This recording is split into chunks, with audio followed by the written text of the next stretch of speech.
Welcome to the Spawncast pre-show almost. Technically, I'm like 10 minutes early, but I was already here. I had everything filled out. I thought I would just go live. I did this last week, and everyone was confused, mostly on the panel. And I mostly went live because I wanted to talk about Shadow of the Colossus a little bit as everyone was piling in. But I think it actually worked out pretty well because it gave a little buffer before the show actually started to let people sort of pile in to the room here and show up. Well, I actually had something else to go over.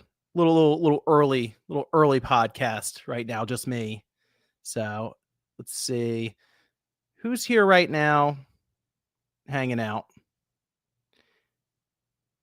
There we go. See, look right away. Boom, Adam. Come on, Adam, Slumpy. All right, let's go. Okay. So you'll see people pile in as we go along. They already have the link and stuff for StreamYard, everything like that. Cool. Yeah, episode 400. Episode 400. It's been a while. It's been a long run. I don't know.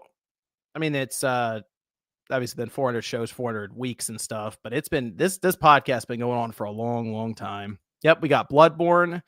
That's a topic for tonight. Yep, we got some of the Switch 2 stuff, Nintendo financials. We actually have quite a bit that I have set up for today's show. I have a fun game with the platinum list for Capcom. WB is going through it right now. ESA has a whole thing. But here's what I wanted to go over before we started the show. Okay, because I have a question.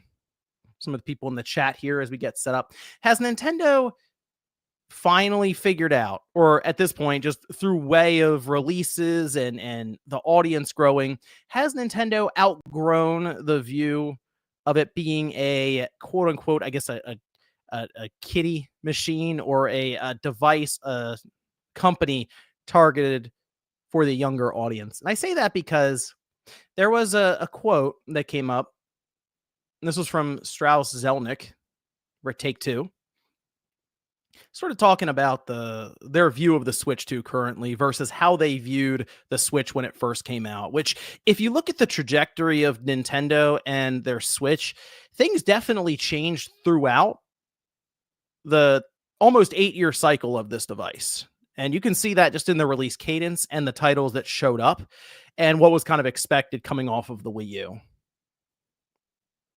So let me show you this, okay? This is the transcription of Strauss's call. This is over on Game Ranks. And he said, "We've had a long-standing relationship with Nintendo and we supported the platform when it made sense for the individual release. There was a time when Nintendo platforms were really geared at younger audiences, and that was reflected in our release schedule. Now with today, Switch and potentially Switch 2, the Switch device can support any audience.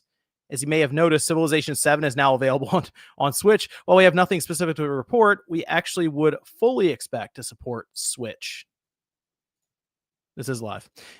So interesting to hear Strauss Zelnick sort of talking about the Switch 2 in that regard, especially because everyone wants to talk about Grand Theft Auto 6. So now they're kind of linking the two together, of course. Grand Theft Auto 6 on the Switch 2. But for me, this is interesting because as we've gone through the Switch's generation, Take-Two has become more involved. You saw Grand Theft Auto come back to the platform. Yes, it was in the way of that the collection that showed up wasn't great, has gotten a lot better since then, but they have stuck with it. They have updated, and it's sold really well. We also had Rockstar's LA Noire that did come over.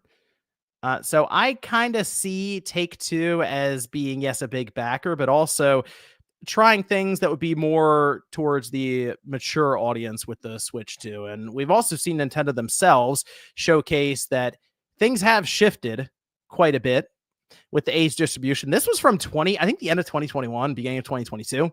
So even here, things have changed. And a lot of this does come down to the audience just getting older. And that's kind of the way it goes. As we go along here, the younger generation seems to be geared more towards like the tablets and cell phones.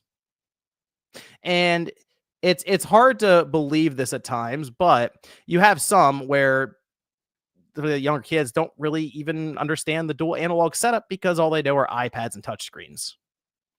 So even Nintendo themselves are trying to figure out how they can stick with the newer generation coming in. That was a question even from an investor. What do you do here with this? Well, their strategy was to look to cell phones. So Nintendo will still be very active in the cell phone market with development. I don't necessarily think you're going to see the big push they did before where they were just throwing everything at it because they shut a lot of them down. But you will see Nintendo continue that push. And it seems like, to me anyway, you're going to see more and more of these companies view Nintendo as a company that has their grasp on a wide audience, not just like for the kids, which is how really Nintendo has been looked at for quite a while with their generations over time. It's like, oh, it's more geared towards the younger audience. And that also is because, Nintendo themselves, they don't really make mature rated games very often. Like recently they made one with Emio and that was a big thing. Nintendo is publishing, they're making a mature rated game. But before that, they really haven't. So you see Sony and Microsoft at this point just doing almost like majority mature rated games. Oh no, they'll pop in soon. I went a little early just to help let people spend some time getting in here and stuff. Sean will come in and be annoyed that I went early. Evan will come in and be confused. Josie will probably be confused. Oh, look, Fransby's already popping in. Hey, shout out to Fransby with 20 gifted memberships. And then they say, Konami, give us Metal Gear Solid Delta on Switch. My life is yours. So I expect Metal Gear Solid Delta to be on the Switch. Yes. I think the next collection. Well, so this is the other thing I've noticed with the situation with the Switch 2. People keep calling the Switch 2 the Switch. I don't know if anyone else has noticed this. It keeps happening. See, look, there's Evan. Evan's the first one in every time. Yep. Little Spawncast. It's episode 400, Evan. I noticed that, and I was like, I will go live a little bit, chat with the audience. I had a little topic about the Take-Two's comments on Nintendo becoming more of a generalized audience as opposed to just being all kids. So I brought that up too. But the Metal Gear Solid Delta will go to the Switch 2, I believe. And it's just funny. I keep noticing people, they mention Switch 2, but they say Switch. That's what they say. So I don't even know how because we call like the current Switch, the original Switch, the current Switch, the Switch 1. I feel like we're going to get to the Switch 2 and we're going to start taking the 2 for granted or just not even think about it. And we'll just call it the Switch.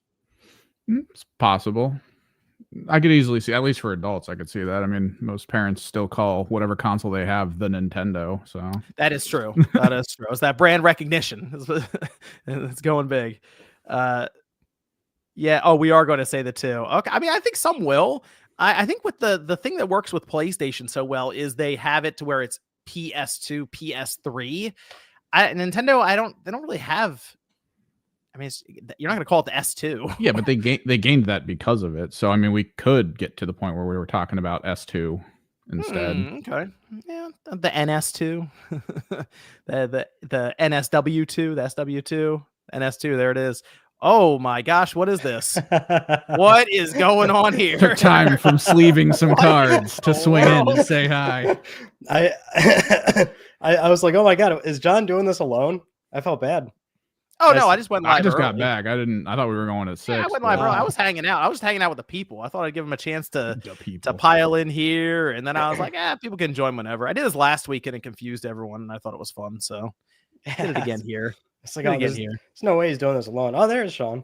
Yeah, Sean's here too. Oh, yeah. Everyone's technically early, so it's just I just hear it. I was like, I'll go live a bit. I'm just kind of hanging out. I wasn't gonna be able to. I have a hard drive. I wasn't a format, and I couldn't do that now because it would have taken too long. So I was just like in no man's land of like sitting here staring at the computer. Like, I'll go live. It's fine. It's episode 400. What a guy. Yeah. So what happened to your stupid headphones? Why you got big headphones in today? Oh yeah, the AirPods were they were out of battery, so I had to plug them in. Interesting. Yeah, that's why I stopped using my sets and swap as you go. Well, that was the gym for 2.5 hours earlier, and I didn't plug them in, so they're dead. Well, they're at like 20%, and that means it's not making it to the end of the show. So I just plug it in. It gave me that noise, that jingle. Ryan was doo-doo-doo-doo. Yeah, okay. Well, mine would die after like an hour, so. You used to try to use them, then you went full Sony on us. I had to. The headset and everything. It was wired. Those look like the airbags went off on impact. What is that? They do have the airbag look. Okay. Yeah, it's good to have you back, Ryan. I haven't seen you in a bit on here. Yeah, I figured why not. Yeah, I mean, we just did Click R3 for almost 3 hours. So. Yeah. Hey, you should. Those episodes go long, Sean. I don't know what to tell you, man. They just roll. Nate would kill you. Maybe that's our thing on Click R3 now is end up being long episodes. So technically, if it's like a 3-hour episode, that's like 3 episodes of Game and Talk, just in one shot. Can't help it. That's the news. We got to go over all the news stories. We can't just skip them in the interest of time. We had some sidebars this past week though. That's what got it almost to 3 hours. That's true. Yeah. Went off John, I did start Rebirth.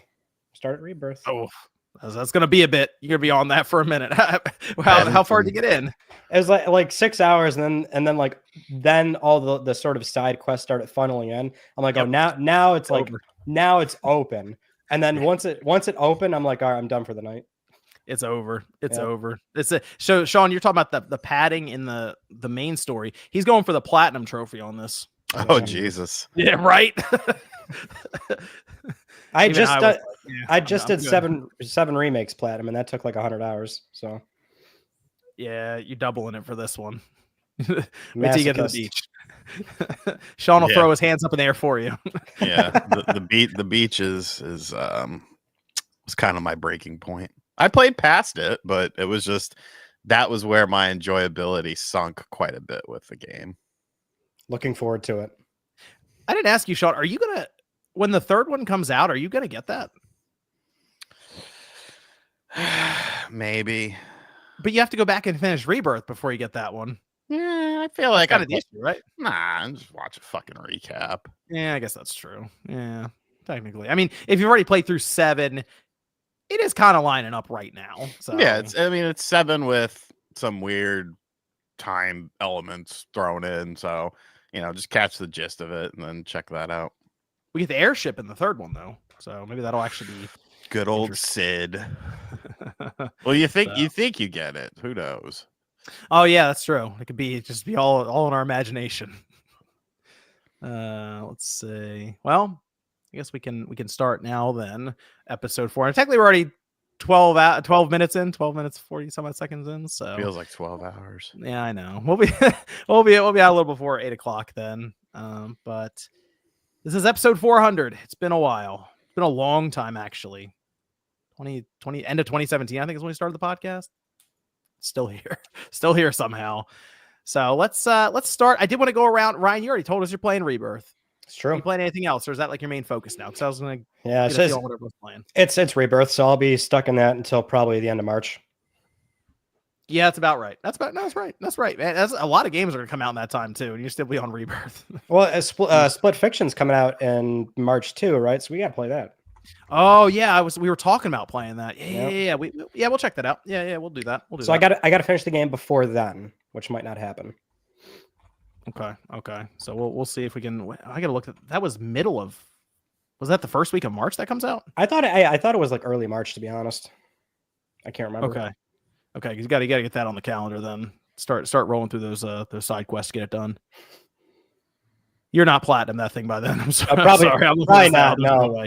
I might do I'll get the first playthrough done probably. Yeah, because you got to go back through on hard mode, so you might as well just do the first playthrough. I fucking hate when they do that. Just open hard mode right away. Yeah, well, they let you pick which mission you want to go to. Doesn't make it any better. No, well, I would just go through the playthrough first, and then you could double back any area you want. You could basically teleport around. So, what about Sean? What are you up to? Playing Jake Hunter, the 3DS game. Jake Hunter. What? Okay.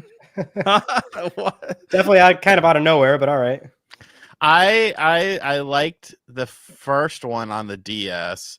The second one was kind of I never knew that they made one for the 3DS, and it's clearly just a like a game that was probably in development for 2DS because there's no fucking 3D effect whatsoever in the game. But it's been interesting so far. The story is pretty good. I've been enjoying it. I gotta look this up. Okay, Jake Hunter detective story. Yeah. Okay, I see it. Visual novel. Sean, what's Let's going get on into the there? visual novel. What's No, happening no, right no, no. It's like a Phoenix Wright. It's like a Phoenix Wright. So Okay. blended with a couple point and click adventure things. Yes, there is some point and click adventure stuff. But I'm playing that and playing Resident Evil 6 as well. Interesting. Not a bad the game. RE6 thing is weird to me. That like you mentioned that randomly one day, and I was like, "What? You're playing RE6? Not a bad game. Probably, I would say it's the second weakest mainline Resident Evil. But it is not a bad game. Okay. Well, that got recently rated again, so they might be doing like a next or current gen PS5, Xbox Series version of it or something. Of course, We'll see. right when I'm trudging my way through it. I was just saying, I think they're porting it. The thing of it was I did not play it when it first came out, and then I played the PS3 version on my PS4, and I did not have a dual shock controller. I had like a knockoff. So when it got to the part where you had to do the 6-axis controls, I'm pretty sure it was Chris. It was either Chris or Leon, because they both have a portion where you have to do 6-axis controls. I was just fucked, and I couldn't do it. So I never finished it. I never got around to playing it. So I ended up getting it on. I just bought it on Xbox. It was like $20. I actually have it. I forgot that I bought all these Resident Evil games. I actually have it for PlayStation, but whatever. Oh, nice. Okay. Evan, I see you have first Deflated Badger, shout out, becoming a member. Been a member for 9 months. Shout out Deflated Badger. Oh, and then this Shaboy says John is secretly a bigger WWE fan than RGT. Yeah, Sean is definitely a bigger fan of WWE wrestling in general. I think it maybe 2K24 just from the playtime and kicking it around with Nate with that game, probably a bigger fan of that. But for wrestling and stuff, Sean's the guy. Yeah. Okay. Yeah. Good. Evan, I see you got that thing's rotating back there. Is that you playing games or mostly just doing the? I've just been going around in old games that had updates. I wanted to see where they were. I'm waiting to hear more about Kingdom Come 2 before I pick it up, because I grabbed the first one a long time ago, but I grabbed it when it was still buggy as hell because Crytek engine, not a lot of people were using it. Mm-hmm. So I wanted to hear more about it, and I don't know, I might grab it or I'll just wait for Monster Hunter because I prefer the multiplayer approach anyway. So. Oh yeah, that's right. I was gonna say you're gonna grab Monster Hunter then. Probably. Okay, that has like a full benchmark. I don't know if you check that out to see how your PC handles it.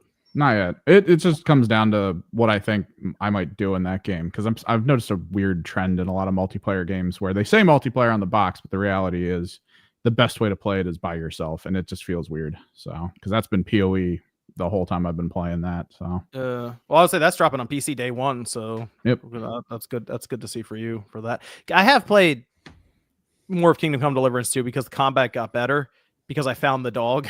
And if you find your dog basically you can tell it to just attack anything, and then it keeps it there and it doesn't move around. So it's at least made it a bit easier, and I also found a shield. So that's if I remember correctly, the combat in that game is basically Mountain Blade, which I was a huge fan of. So it shouldn't be that bad for me. Well, when you look at an enemy, it has like an icon and it tells you which direction of like the slashing, the parrying, 6 direct. That's Mountain Blade, and I played the hell out of that game. So there you go. I'm still like on the combat, but the world is very good. Like it is exceptionally. Although whenever I'm riding the horse on the path, which in a lot of games they always tell you stick to the path and typically you'll be okay. I might be riding past somebody and they just look at me and go, "I'm going to rob you," and they smack you off your horse, and then they just start stomping you out. So I feel very weak in the beginning of this game. Did you woo the guy? Did you romance the guy? No, I have not done that. I think that's like that's towards the end of the game.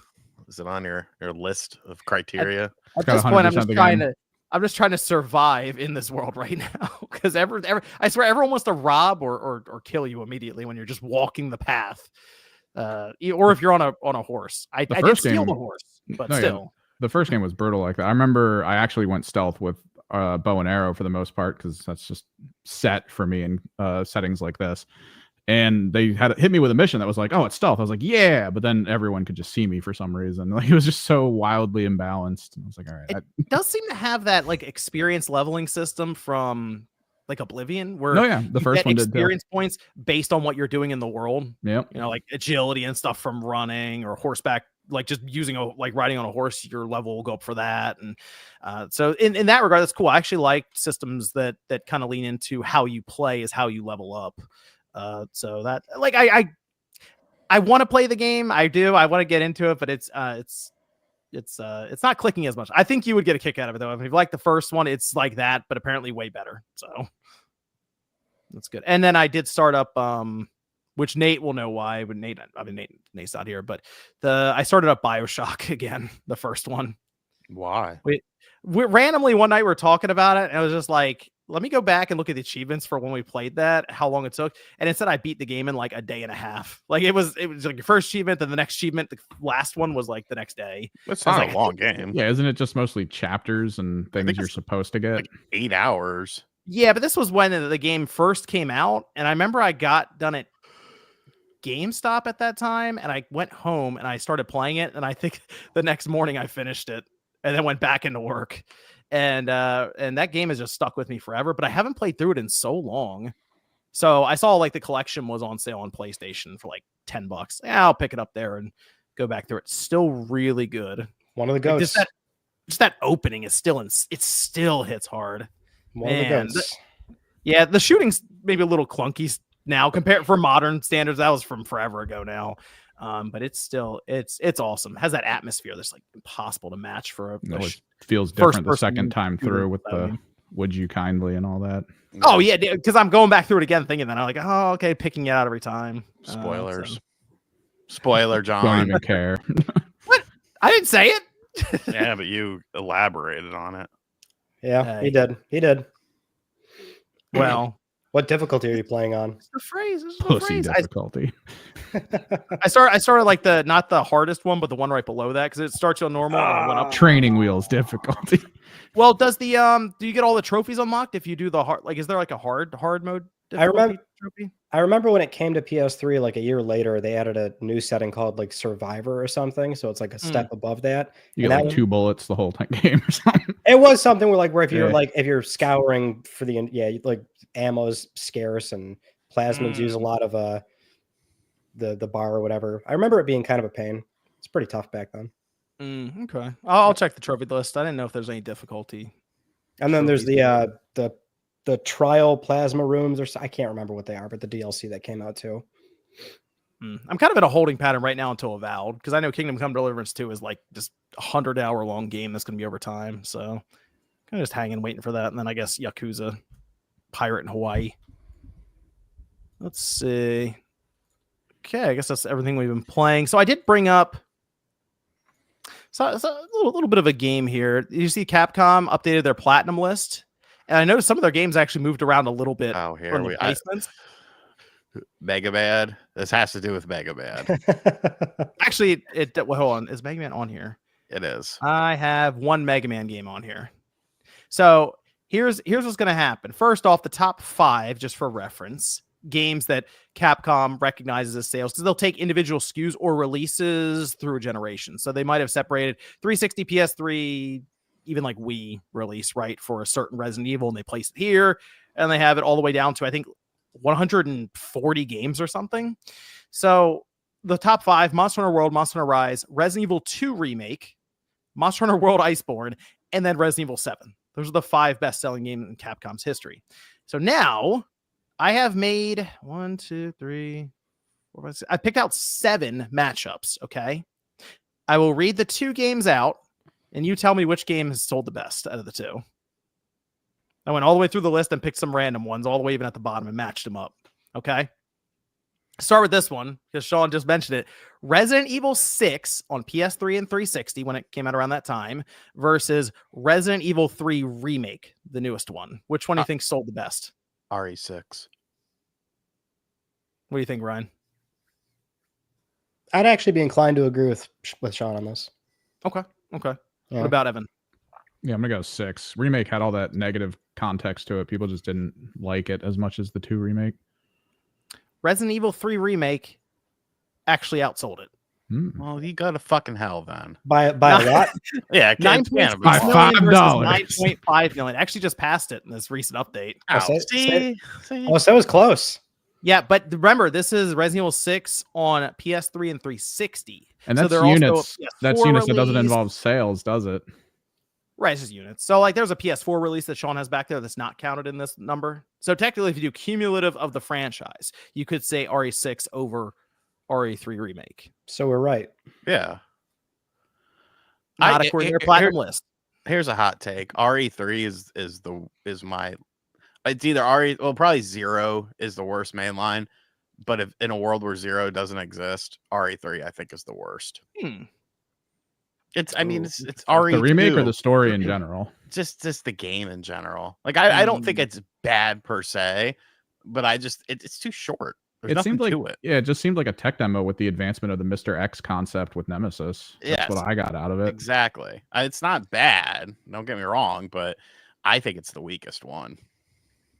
Okay, next up I have Phoenix Wright Ace Attorney Trilogy versus Dead Rising 3. That was one on the Xbox One. What is it? Okay, but is it just because Phoenix Wright has had several re-releases? No, yeah, it's going to be 100% Phoenix Wright here. If that's the case. This is Phoenix Wright Ace Attorney, the trilogy that they released when they packaged them all together and dropped them on a bunch of platforms. All right, so now you're changing things up. I still think it's that because Dead Rising 3 wasn't that Xbox exclusive? Xbox One. Yep, it came out on Xbox One specifically. Yeah, Phoenix Wright clears. Okay. Phoenix Wright did sell the best out of those two. It was 4 million though versus 3.8 million. Wow, that's close. Copies. Yeah. Yep. Actually, I think all of these I tried to get them somewhat close, so it wasn't like a blowout on one side or the other. What a jerk. Yeah, just make it a little difficult. Okay, next one I have Monster Hunter Freedom 2. Yeah, that versus that Capcom Arcade Stadium. Nope, still Monster Hunter. Monster Hunter. And Arcade Stadium, that was a free download, was it not? And then you added in, you bought games individually to. Like, God, do you think they counted the initial install? I don't think they did because I think the number would be crazy if they they were like, hey, any free install. It'd be. We definitely sold 2 billion of this. That's fine. I do wonder how they calculate that because I believe that was the thing where it was like you downloaded it and you got like 1 or 2 games for free, and then you added in individual games to it by purchasing them. I'm also going to go Monster Hunter because it's Monster Hunter. Capcom Arcade Stadium sold better. 2.6 million versus 2.4 million. I knew that's There's why he a put lie that there. in there. He put that in there because it wasn't going to be Monster Hunter. But this is on their list, so they have them all placed and everything, so you can actually scroll down and see them. But okay, so if I bought if I downloaded the Capcom Arcade thing and then I bought one game. That's a good question. How much is the one game? Like $4, $5? Yeah, they're super cheap. So yeah, Monster Hunter still clears. I don't care. Yeah, I'm putting a okay, here's a good matchup because it's straight up. It's PS2 versus PS1. You don't have any weird stuff like this. Devil May Cry 2 versus Dino Crisis. Oh. That is actually probably close. It is close. It's got to be super close. I mean, Dino Crisis is clearly a superior experience. They're not accounting for Dreamcast sales either. It's it's their original release. Their PS1, their PS2 release. It's probably DMC too. I feel like at the time both of them were similarly niche, like good but niche. Yeah, I'm gonna go. Yeah, Devil May Cry. Bigger install base too. Yeah. Dino Crisis outsold Devil May Cry 2. It was 2.4 million versus 2.16 million. 2.4 million for Dino Crisis. Actually, that's very impressive. Mm-hmm. I saw it. I was like, oh, that's a fun one. We'll do that because Dino Crisis.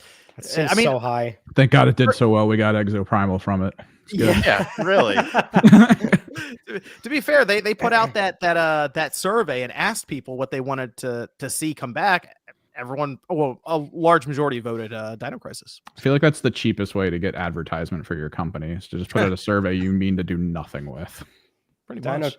Dino Crisis ran so Exoprimal could walk. It still holds up well, man. If you think about it, it was like how long did it take for Resident Evil to adopt the move while you're aiming mechanic? And there was Dino Crisis. You can move while you aimed. this one is the closest out of all the ones I picked. Okay. We have Remember Me versus Final Fight on the Super Nintendo. That is such a weird matchup. Such a weird matchup. Who bought Remember Me? I bought it I'll tell you how many did soon. It's going to be one of those. They both sold 1 million. These are low numbers, right? Yeah, it has to be low. They both have sold more than 1 million. 1.1. That's wow. I mean, Remember Me probably outsold Final Fight, but I mean that's kind of apples and oranges to the install base size at the time, right? And just how popular video games were. Look at the PS3 versus the Super Nintendo. Well, maybe, but then again, nobody really necessarily cared too much about Remember Me. I remember this fucking weird girl who used to live on my friend's street, and you remembered her, I see. No, she would, because she had a little thing for one of my friends, and like we'd be outside skateboarding, and she would come over. She had a really weird voice. She'd be like, "Do you remember me?" And like me and my buddy made fun of that for so long. And then when that game came out, we were like, "Holy fucking shit! Is this about this girl?" Yeah. Okay. It's so specific. That story makes me go Final Fight. We're gonna go. Well, Remember Me did outsell Final Fight. Oh. It was 1.5 million versus 1.48 million, though. I really thought this was like a 1.1 versus 1.3. Yeah, no, seriously. Here's a good one. How about, do you remember when Strider came out? That was like that digital release. Which one? That's the side scroller one. I actually like that one. Do you remember that Strider game they did, where they kind of did like a little remake? Yeah, they tried to reboot it. It was side scroll, right? Yep. You're talking about the PS3 one or the PS1 one? The PS3 one. Yeah, 3 came out later. It was good. Yep. Okay, so we'll do Strider versus Super Street Fighter 4 3DS. Ooh. Was Strider a PSN thing? Like it was on a download? Okay. Yeah, it was a digital only. Oh, I'd be inclined to, because the other one was retail, wasn't it? The other one was somebody do a physical copy of Strider? But Street Fighter 3DS was one of the launch titles for the 3DS. It was one of the games that I bought that in Ridge Racer. But the 3DS wasn't adopted super quickly at the beginning. No, it's very, very slow. But I know Street Fighter 4 3DS did end up clearing, I want to say it was 1.2 million. So, I'm gonna go Street Fighter. It has to be Street Fighter. PS3, PSN stuff did not. I mean, that's really early. Well, Strider was also on 3. No, Strider was on PC as well. It was on Strider was a bunch of places. I'm gonna go Strider. So you're aware. Yep. It was like the arcade kind of release. That's still really. That's a long time ago. It was earlier on. Yeah, it was early on for sure. For a digital only game, I'd be inclined to say it was Street Fighter for sure. But I feel like Strider's Return was one of the initial games that they were coming out with as sort of like we're relaunching our old titles thing, and they tried to hype it up a bunch. So I'm gonna go Strider. Okay. Strider did outsell Street Fighter 4 3DS. It was 1.5 million versus 1.3 million. You said 1.2 million, Sean. I was like, wow, he's close. He's very close with that. Well, I remember reporting it back in the day because I was shocked by that, honestly. I was like, wow. Because that was a game. It didn't sell great at launch, but it continually sold. And I remember seeing, I still have mine, my launch copy. Last one, Mega Man 2 versus Lost Planet. The whole series of Lost Planet? No, just Lost Planet 1. The first one. That came out it came out like what, 2006? That's rough. Yeah. If you play it now, it's a pretty rough game. Well, it was still good at the time. I mean, that was kind of like the pseudo BS Zone of the Enders that we were gonna get from them, which specifically the ending. But that's about. I think it's Lost. Worked out. I think it's Lost Planet. I'm gonna say Mega Man 2 because John just wants to brag about Mega Man. And does this include when they finally moved it over to like other things? Because I think wasn't it locked on Xbox for a while? They just have it listed for 360 here. Oh yeah, it's weird how they list it like that. They'll list the platforms right next to it. Yeah. So if they're just doing that, yeah, I'm gonna go Mega Man. Is Lost Planet outsold Mega Man 2? Lost Planet sold 1.7. Mega Man 2 sold 1.51 million. There's a reason why they made more Lost Planets. Yeah, until 3, and then they ruined it all. Until they ran into the ground, yes. 2 was fantastic. 3 was garbage. But that was the Capcom Platinum list. That was kind of fun. Just to see what I think people think of the franchise sometimes and like in their mind go, oh, that sold a stupid amount of copies. It's like, oh, it's like 1.5 million. Well, but you also have to look, I mean, factor in which game made more. Mega Man 2 probably made a hell of a lot more money than budget compared for to the development budget, development, marketing, et cetera, et cetera. Although every one they had to sell for Mega Man 2 was a circuit board. Oh. That was Capcom's Platinum stuff. They update it all the time, and things move around here and there. So, did Mega Man 11 sell 2 million? It did. That's the best-selling Mega Man game ever made. I thought that's where we were going with this initially. I thought you were going to be happy about that. No, I think people. It's that situation kind of as we mentioned with Dragon Age, where people overestimate how many people buy Dragon Age. Mega Man is clearly that. People definitely overestimate. But I mean, how many people buy that game. There also really hasn't been one, like a substantial, like a big like a larger budget release of a Mega Man. And Christ, I mean, you got to remember 8 came out on the Sega fucking Saturn. Like, right. And now we're only at 11, so I'd be curious if they did take a shot at a new Mega Man Legends game. That's like, the big 3D style Mega Man Big Adventure. If that's one that could maybe break through that 2 million curse at this point. Do like the weird Pac-Man shift to it where it's just absolutely off the wall different with just the characters. I mean, maybe the 2D stuff is just, it's so hard to break through with 2D games in general. It can be, especially at that kind of a price point they'd look for.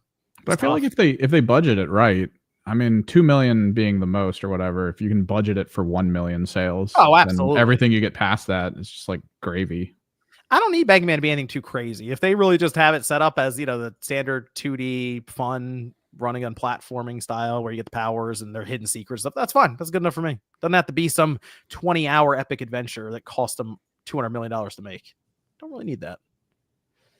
Let's talk about the Nintendo financials. Nintendo released them. We have their hardware dropped 30% year over year. Their revenue is down 40% year over year, but people kind of expected that to happen, as well as Nintendo themselves seemingly. However, they did give us an update on the Switch itself, over 150.86 million to be exact. The software at 1.359 billion units of software. And they also told us that Mario Kart 8 Deluxe has now sold 67.35 million pieces, which is ridiculous. That's disgusting. It sold another almost 5 million so far this fiscal year, which is insanity. Like, it didn't sell 5 million this fiscal year. A lot of games. Like, you imagine being just a brand new AAA game, all this work and effort and budget put into it, and then Mario Kart 8 Deluxe just sells another 5 million copies this year so far this fiscal year. That's crazy. That I saw that number. I said, this is, I mean, Animal Crossing New Horizons was at over 47 million copies now. Smash Brothers over 35. Breath of the Wild over 32. Mario Odyssey over 29. Like the top 5 games are probably locked in at this point, because then you have to drop down to Sword and Shield. That's at like 26.5. So I think those are going to be the top 5 games of the generation. And I mean, if you look at it, Breath of the Wild was a Wii U game as well. Smash Brothers Ultimate was like literally the culmination of all the other Smash Brothers games. And then Mario Kart Deluxe. It's I don't know if Nintendo's gonna be able to ever replicate that again, because that is ridiculous. Mario Kart Deluxe get that. I don't think so. No. But they did go over some other numbers along with this, which I have to scroll through their release, as well as their Q&A, which the one that a lot of people wanted to discuss had to do with their affordability with pricing, which you did a video on that, Sean, them seeing to be very aware of the system can't be too expensive. And I am starting to gravitate more and more towards that $399.9 prices, what they're going to come up with. Yeah, I mean, it makes the most sense. They also mentioned exclusives. So Nintendo seems very much all in on the nature of exclusives selling their hardware, which I don't, is that doesn't shock anyone, but They are going to be doing a lot of exclusive software for this, which is interesting because I swear every day on social media I see the back and forth around exclusive games, and Nintendo's just like, yep, we need that for our launch. So 3D Mario, 3D Zelda, Metroid Prime 4. Are we entirely convinced that'll be the case for every first party major release though? Yes. You got to consider that even prior Nintendo cycles, they still had some cross-gen games. Cross-gen. Okay, so cross-gen. Oh, you're talking. Okay. Not full-blown exclusivity, but like between their two, the outgoing system. I mean, didn't they say something along the lines of they would continue to support the Switch after the Switch 2 releases if it's still selling or something like that? It's hard to leave that install size behind. 150, basically 151 we'll say million right now. That's if you look at software, I mean, is anything that came out, like what was the highest selling game last year that came out last year? Echoes? Technically, if you line it up, I mean Mario Kart 8 Deluxe, but that came out last year. Yeah, I think it'd be Echoes. Yeah, that was like over 3 million. So like, is that something you're gonna put a lot of your newer stuff on, or your bigger budget stuff? I mean, look at 2024 as a whole. It was sorry, I have to correct us, Sean. It was Super Mario Party Jamboree. That's okay. Just over 6 million copies of that, by the way. That's okay. That's pretty impressive. I don't know why, but I need everyone to think about that for a minute. Mario Party Jamboree over 6 million copies. And Ubisoft scratching at anything they scratching and clawing to get half that right now. I mean, because you got to remember shit like Samus Returns still came out for the 3DS before the That's true. Switch 2. So I could see some smaller budget things, but I mean, just really judging by the post Tears of the Kingdom era of Nintendo, I mean, it's been a lot of remakes, it's been a lot of remasters, it's been a lot of smaller. I mean, even Mario Party Country Bear Jamboree, that's not a huge budget game. So I think Ryan, I know what you're getting at when it comes to the cross-gen stuff. Well, the current PS4 or PS5 and Series SX went through this whole thing, right? Where people didn't feel inclined to buy the new machines, or they bought them feeling a little bit burned that all these big AAA games were still getting cross-gen releases, right? So there's this sort of expectation of like, why would I buy, or why should I be playing on the new system if there's not something that's barred behind it? So well, even on top of that, I'm thinking about your company, the company you're paying attention to right now. PlayStation. No, your Pokemon. Oh, Pokemon. Oh yeah, no, I think Pokemon's going to be some cross-gen bullshit, 100%. I was thinking about the DS to the 3DS when that generational move, because there's not many other comparables. I mean, you look at the DS, 155 million. Okay, well that's about where we are with the Switch, and they still did Pokemon Conquest. They did Black and White 2, even after the 3DS was out. They're like, hey, it works on the 3DS, whatever. Yeah, no. I see. I'm not really considering Pokemon as a normal game. Yeah, but Nintendo's gonna publish it, so that's why it's still. If you look at Nintendo's published games, like, okay, what are the ones they published after the 3DS came out? And it was like Pokemon, and there was a Kirby game in there as well. I honestly think that if Game Freak could get away with it, they would still be making DS and 3DS versions of their games. Like this far into Switch. Yeah, they seem more comfortable with that. They didn't handle the jump to consoles all that well. So yeah, but no, they're just, hey, we can make it for this new system, or we can make it for this other system and keep our budget down, and this, that, or the other. They're totally gonna do that. I wonder what the odds of them just pushing out their next Pokemon game as a Switch game, but then there's that patch that comes through on the Switch too, and it like unlocks or opens stuff up for the new hardware that way. Like that weird cross-gen period with patches. Yeah, you get Moo in the Switch 2 version. There you go. Well, that can also then lead them to be able to do the re-release of the Switch 2 version later on with the patch included on the cartridge. Are they going to do 4 versions? 2 on the Switch, 2 on the Switch 2? Oh, I hope so. You want to catch them all, motherfucker? Damn well, I'm buying 4 copies at that point. Oh, damn it. Yeah, they got Ryan and locked down there. I do think about this a lot. Like going into this like transitionary period, like what's the retail experience going to look like for printing games, you know? And some of the existing patches that games are clearly going to get for Switch 2 enhancements. Will you see a reprint where the retail box is now a Switch 2 box? Will it have a weird banner where it's like Switch 1 and Switch 2 and you know how collectors like to get in terms of like just what's actually printed on the cartridge, what's on the cart. Like I'm thinking about that a lot, and I'm like, oh man, maybe I shouldn't buy some of these late life cycle Switch games if they're just going to get like Switch 2 ports, and then they get a retail release that has the newer box art or something. It's such a small thing, but like you sometimes think about that if you like to collect all the Switch stuff. Yeah, people are trying to figure out if the new box art or the new box itself for the Switch 2 will actually be larger than the current Switch cartridges, like the case that it comes in. Apparently they're thinking it might be larger, which would be very weird because I think the cartridge is going to be basically the same size. So I don't know why you would do that. Although, what color is it still red? Is it still going to be like this red color? Well, that's yeah. They have to change the color. I think it's going to be an orange or a blue. Maybe I would probably say blue because orange is. I mean, think of the Joycon colors. Joycons, yeah, that's true. Maybe like maybe gray, just a dark gray for the Switch 2. I don't know. That's tough. Because I was telling you before, like I'm thinking about this for like, let's say like when it's 2020, early 27, for example, 2027. Mm-hmm. I'm not sure how many like PS5 games I'm going to buy because it's like clearly all these things are going to get goddamn PS6 versions and PS6 prints. We've already seen that. Yep. Over and over again. Yeah. It's like it's like right in that like weird middle ground where it's like, I'm sure some of these things are all going to get like retail releases. So buying Switch stuff now, you might feel a little bit burned thinking, oh, I could have got the Switch 2 one at retail. But I mean, if it's the same game, I mean, I guess you're just looking at it from the collecting standpoint, yeah. Collector standpoint. Well, and what's printed on the cart. Like if you care about truly offline play and you want to know what revision is on the cart, right? Know?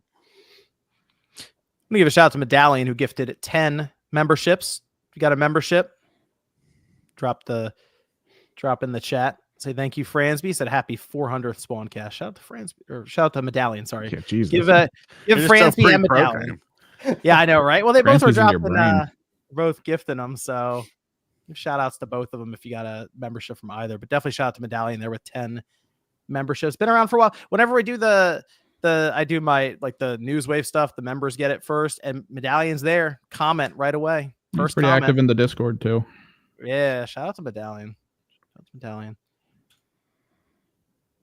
All right, let's while we're already talking about the Switch 2, let's go over that mouse functionality as well, because it's confirmed just about at this point after the patent got out there. And we're not usually get a patent and it's like, okay, they're probably not doing anything with this. It's just them messing around in R&D, but then it all links up perfectly with everything they've shown so far, and then all leaks on top of that. So it looks like we are getting mouse functionality with this thing. And then they showed in the configuration that in my mind is how I assume people are going to play first-person shooters on this thing. Left hand using the left stick, obviously, for the movement and stuff. And then the right hand just, I guess, down somewhat. How does this work on the couch? It doesn't. It doesn't. You need a table. Were these questions asked when Mario Paint for the Super Nintendo released? Didn't that have a ball mouse though? That's 6 feet from the system. We had to sit on the floor. You include a mouse pad. Oh, I like the mouse pad idea. They're going to my Mario Paint that's up there has the mouse pad and the mouse in the big bundle. So you buy one game, you buy Mario Paint is what you do, because that's going to be the flagship. It's like the expansion pack with the N64. You got it with this one, Donkey Fuck. How about this one? Mario Paint is the pack-in title for the mouse. You think to show off the mouse functionality and everything about it needs Switch. To be, because wouldn't that be cool? People sleep on Mario Paint, dude. Like the Super Nintendo one is great. The 64DD one is fucking great. And like all the different things, like the 3D model viewer where you're like walking around and there's like dinosaurs and shit. Like it's awesome, dude. Like you could be very creative with Mario Paint. You could share your pictures, you could share your animations that you make, have some, fun little mini games in there. Bring back the goddamn fly swatter, which was supposedly. Did you know that was supposedly like being worked on on something, and then they axed it at the last second? I don't know if it was the 64DD one or not. Oh, interesting. I mean, 64DD had all those they had a bunch of these Mario. There was 4 of them. Yeah. I think I have 2 of them. And it's like, oh, there's 2 more. But I mean, really, the main one. I mean, because some of them was like the one where you'd use the camera and you would put your face in it like a 3D model or something like that, just weird shit like that. But like just the base Mario Paint one was still super good. But no, I think that's what you do with it. Yeah, I think if you include that in as a pack-in title, and it sort of has other things to it to walk you through the different features of the Joy-Cons with the mouse functionality, but any other weird ideas they have with it, whether it be some of the gyro stuff they might be doing, the different rumble stuff. I mean, there's things they can show off with it. Kind of like how the Astro's Playroom, Ryan, with the PS5 just basically exists for fun games, sure, but kind of shows you all the stuff the DualSense can do. So that's kind of in my mind with, because I don't know, Mario Paint I think it'd be a fun release. I don't know how. I'm trying to envision that being that full price game that Nintendo would maybe be looking for a release like that. So maybe it would work better as a game that just comes with the system. I feel like it'd almost have to be that. I don't know who's really willing to pay for it. I am. But how many of you are out there, Sean? Too many. For our own good. Too many. Is there a list? Can we hunt them down? I like the idea of that just coming. It's already on the system and everything. Like, you just turn it on, it's there. What about a 1-2 Switch sequel again? Another one. No. Yeah, everybody 1-2 Switch. I listen. I unironically love everybody's 1-2 Switch. That game is so fun. Okay. Well, I'm the problem with Mario Paint though. I'm not saying Mario Paint's bad, but everybody's Switch is fun. I feel like that would be a better, if it was like we're in like college or something, that'd be a better game to have as like a throwaway. No, because Josie bought it and fucking hated it. Oh, hated it. She didn't like it either. Yes.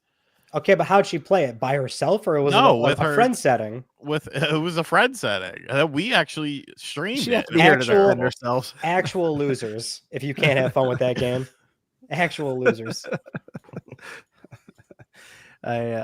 We'll say the mouse functionality though looks like it's there, but they also showed that. You see the other part of it where the controller, people are thinking the Pro controller might break into 2 pieces. I don't know about that. That looks a little sketchy because we already went through that with the PS3. Why don't we do that again? Oh, that one patent where it breaks off. They show it where it looks like 2 pieces of a controller. Yeah. But it's like a weird shape because I guess sometimes they'll just draw a box basically. Yeah, it's like 2 gun handles facing each other. Yeah, it's very strange, and people are wondering if that is a setup for the Pro controller that is 1 piece, but then can break into 2 and then become a mouse basically because they were angling it down. Looks super uncomfortable that way. I don't think that's a good idea. Honestly, most of those images looked very uncomfortable.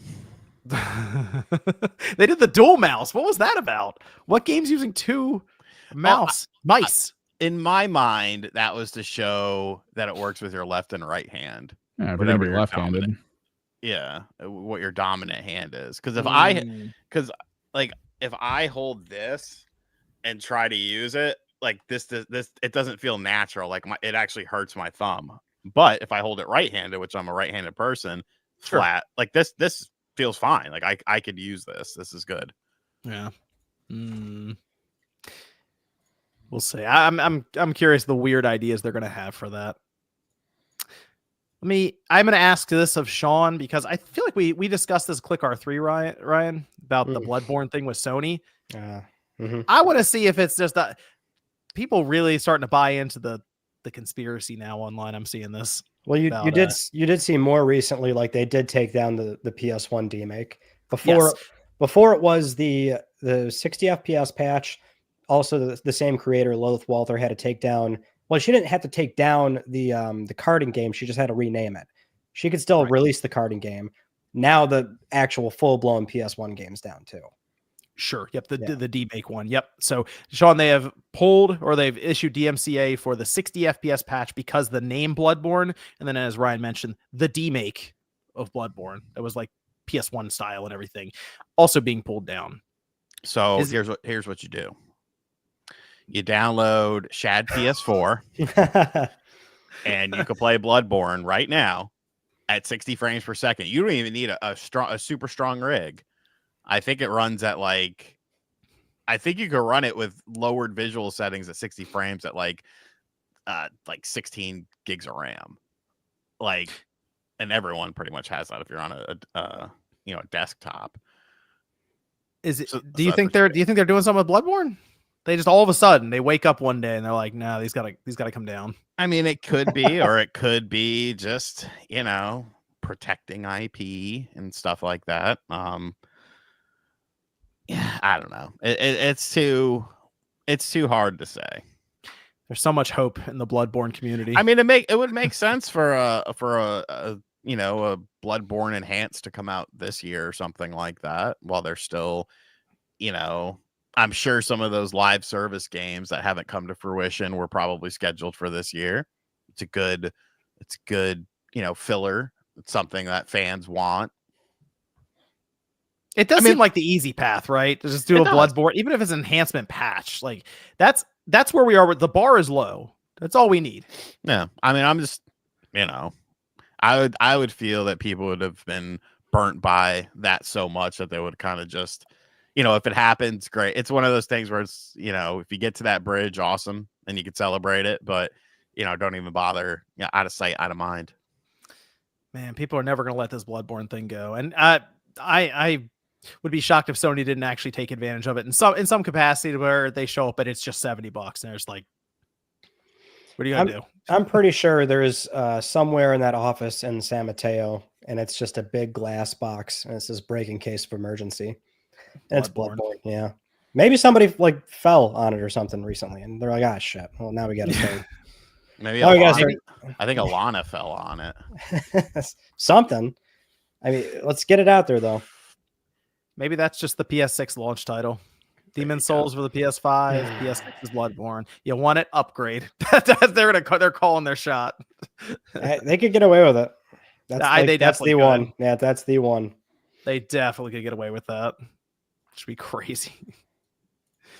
We'll see. I keep an eye on Bloodborne and hoping. I will say it's unusual. They don't do DMCA. They really don't do it that often. It is. I would say it's highly unusual. They're doing it years later on a handful of these little fan projects. They don't really do DMCA that often.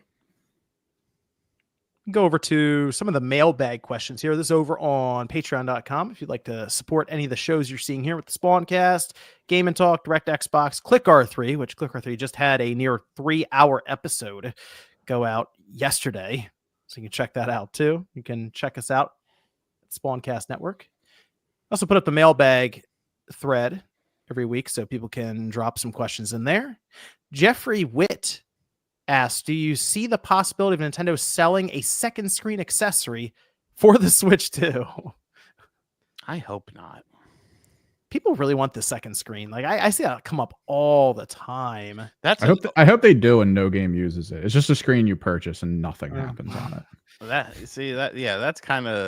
That's kind of a risk with something like that, because our other company is going to want to take advantage of what would be a very minuscule market comparative to the sales of the main system. It's kind of like, I mean, you could kind of compare it to the new 3DS. I mean, that was an actual system, but how many companies took advantage of the additional power and, made it so that the new 3DS actually had, only worked on it? Let's see, this is from Mikey, who says, how different do you think the gaming sector would be if Fortnite never existed? Will you be better or worse off without it? I mean, it depends on what you want from the gaming sector. I mean, Fortnite generated a lot of money. It paid a lot of people. It became, one of the most popular things in the world. So whether you like the game or not, like it in theory is good for gaming. Yeah, it pushed gaming into a ton of avenues it normally doesn't go to. I mean, it had concerts in it. Yeah, that doesn't normally happen. Now you could complain about how companies saw that and tried to adopt it and make their own thing, and that's fair. But I think overall, it's a good thing.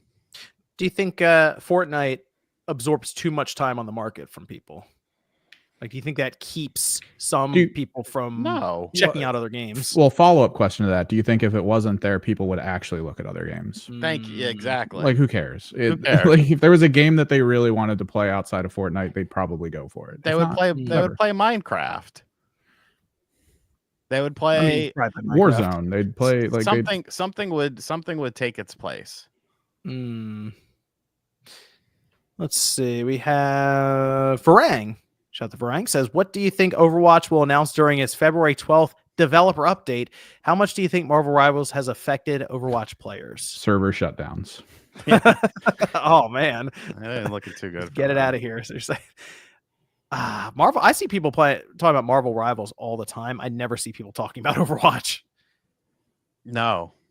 Okay. When was the last time you thought about Overwatch, or you saw people talking? Like nobody does, man. Like I never really got into Overwatch like that, though. I mean, to be fair, Overwatch 2 did not do that great comparative to Overwatch 1 without Marvel Rivals existing. Yeah, but I mean, that was literally with Blizzard's biggest missteps of all time. Hey, know that crap we told you we were going to throw in here? Well, it's not coming. So yeah, people really like Marvel Rivals. I tried playing it some. It was all right. Wasn't bad. I'm all hero shooter out. So, but I get it. It's got all Marvel characters in there. They're fun to play. Christian says, with the Switch 2 now around the corner, what game would you say was the most shocking seen running on the base Switch? They say it can be exclusive or multi-platform. Most shocking to see played on the base Switch, the current one. Wasn't Witcher 3 kind of nutty? Witcher 3, Doom, Alien. You know what? Alien Isolation, because it had effects better than like the PS4 stuff. So I'll go with shout out to Feral Interactive. More companies should have used them. They did that. They did Grid. They did some other. They used the GameCube controller for the throttle on that too. Yeah, they did. Cool. They did really, really good work. Okay, you guys are the third party. I'll do first party. I'll say Xenoblade Chronicles 3. The worlds are very large in that game, and it's pretty impressive to see running at that time we're looking at it as like what's on a tablet basically, but like seeing it run on a portable device was pretty impressive. But the Switch as well. So that I'm Monolith's gonna be real interested. It's gonna be real interesting to see what they do with a more powerful system with the Switch too. This is from David, who says, I'm sure you are already aware and working on a solution for this, but Player Essence was almost always on the Spawncast Saturday show when most couldn't make it. And I understand this Friday time is great for the majority, but is there any way it could all work out any other time that would include Player Essence? I really miss having him on the show, and it's not the same without him. David, I've talked to OJ some, and yeah, we might move a show or two around to have another crowd on as well. So we'll see. I'm talking to people behind the scenes. So nice thing is Sean is usually available whenever. Unless the Knicks are playing. That's the one concession. The Knicks are playing. I understand. They play tomorrow. They play the Celtics. So you would have been. Oh, that's actually a big game. That's a big game. Yeah, it's a big game. Big game. What seeds the Knicks right now? 3. Oh, the Celtics right above them too. Number 2. I think if we beat them, because they just lost to the Mavericks, I believe we are tied for second if we beat them tomorrow. Big game. Big game. Sean's the fan who will rip his shirt off and run down the street if it's like a last minute shot for the win. So I have done that before. So I understand it. When it's NBA season going on, I get it. Medallion says, do we think all this focus on the mouse-like control potential for Joy-Cons is a bit overblown? And Nintendo may not focus on this as much as we think they will. That part of the teaser trailer wasn't that obvious for some people and didn't spend as much time on it. This may end up being the next HD Rumble of Switch 2, where it seems cool for launch, but ultimately most games won't take advantage of it, especially from a first-party point of view. Yes. I mean, it's there. How many games really use the IR sensor or the haptic Joy-Con feedback or shit? Like, not a lot, but that's what Nintendo does. Think of the 3DS. They made the 3DS like 3D, and they're like, oh wait, people don't really like it. Well, we're gonna make it, but now it's 2D. so you don't have to use the 3D. Like, I think there'll be some fun, but what's funny is go ahead, Ryan. No, the only thing I want out of it is like a Kirby Canvas Curse game.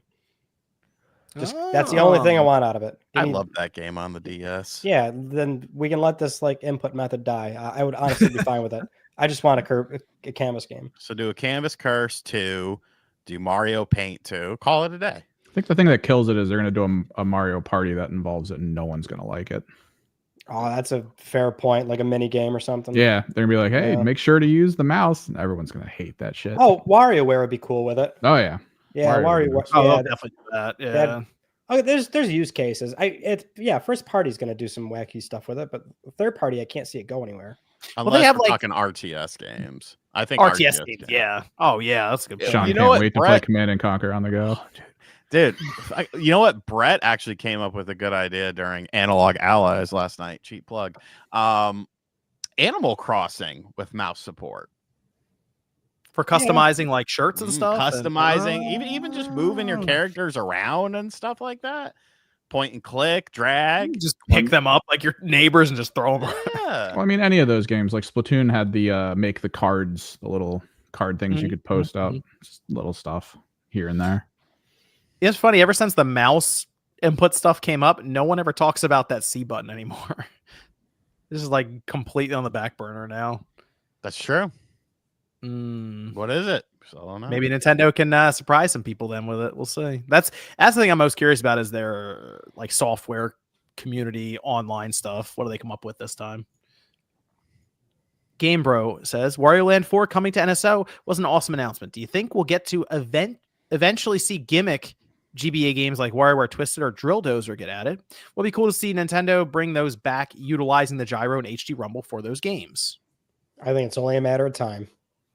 We had that Kirby game, Tilt and Tumble, that uses Tilt and Tumble, yeah. Yeah, uses the gyro. Yeah. I'm sure they'll do something weird like that again. That seems like that. It's funny to say cross-gen, but like that weird in between time, or like, hey, NSO, Game Boy Advance, we'll work on all of it here. Here's, what'd you say, WarioWare Twisted? Yeah, there you go. You can have this one.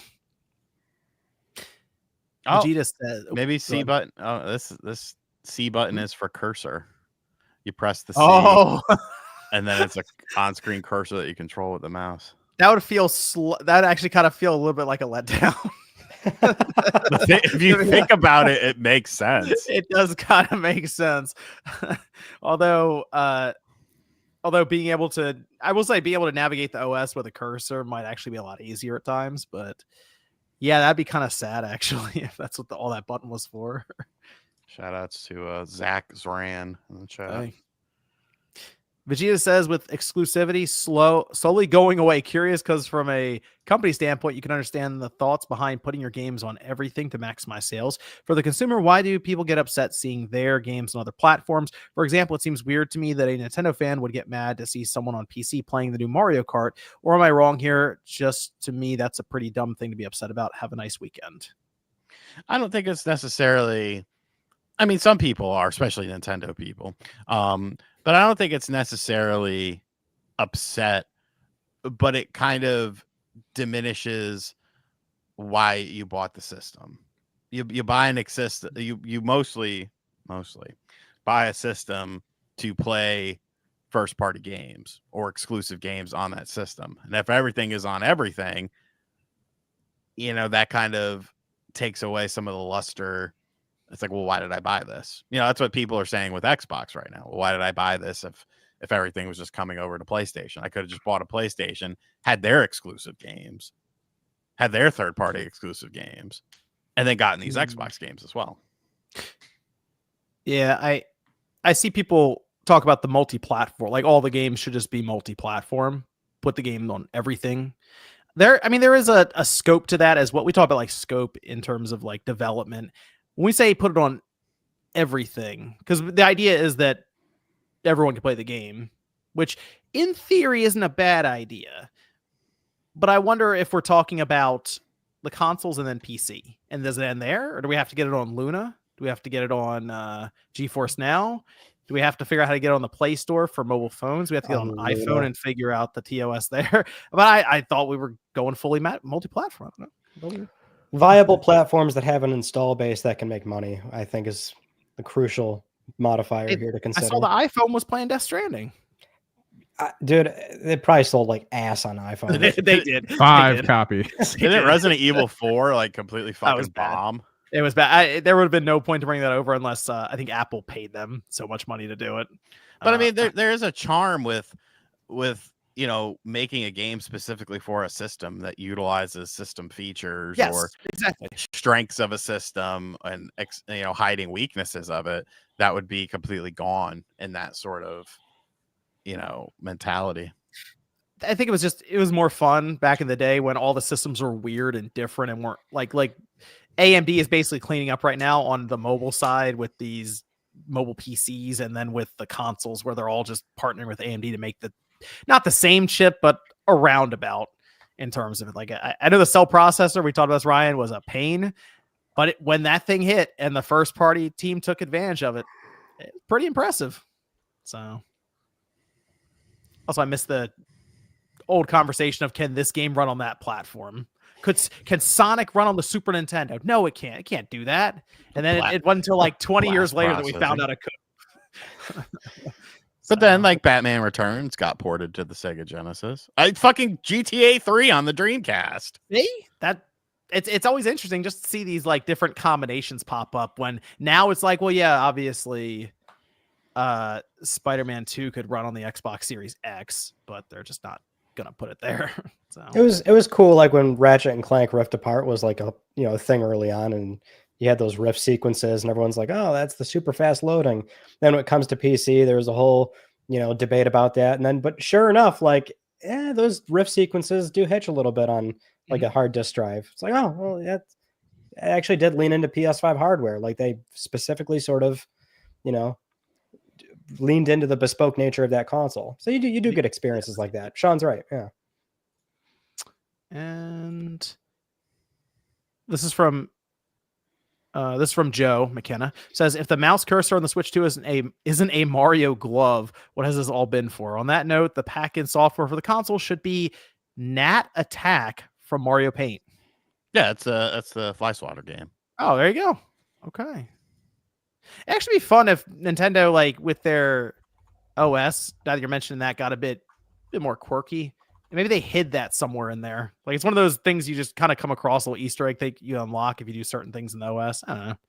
Something fun. And Brandon Wells. Oh, here you go, Sean. Do you consider Resident Evil Revelations a mainline game? That's not a question for me. That's a question for you guys. Because I'm assuming Brandon watched Analog Allies last night because that was a very debated topic. What was the answer? Depends who you ask. If you ask me or Brett. Well, you're being asked. No, it's not a mainline game. He thinks it is. Yes, he considers it to be. I think Revelations, his thing was, it has the characters. The gameplay is similar. The gameplay is not really that similar. Especially, the gameplay is not even similar between Revelations 1 and Revelations 2. They made a sequel to Revelations called Revelations 2. So clearly, it's an offshoot game. It is not a mainline game. It is what did it come out? What was the lead platform when it came out? A side story on the 3DS. It's a spinoff. But some of the people in the chat said it was mainline. Brett said it was mainline. I said no. I said it's fucking great. It's an amazing game for a series that also, like, for the most part, has chronologically numbered releases. Like, I'm surprised this is that much of that there is a debate. Village is mainline because Village is 8. Isn't it? What is it? Is it called Biohazard 8 in Japan? Or is it just called, like, I don't know. Naming convention is always different there. So sometimes you'll like a game won't be numbered here, but it will be numbered in Japan. Well, is the story considered canon and placeable within the overarching story, or is it just like a fun side thing? In Revelations? Yeah. It's definitely a side thing. Definitely.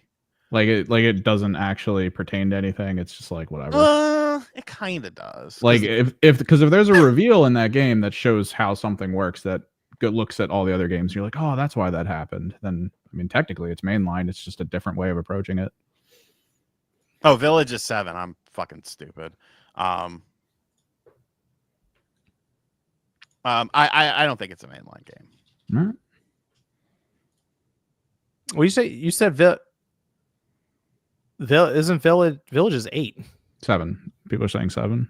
That's Resident not- Evil Village? No, Village is 8. Yeah, Yeah, you're Biohazard wrong. 7 is just Resident Evil when they did the first person thing. Everyone's mad at them. They did Village is 8. Fuck, I hate the chat. They're getting me confused. That's why I was confused when he said. I was like, "What?" Well, so because we're waiting for Resident Evil 9. So is it called Biohazard 8 in Japan? Is the thing. It should be.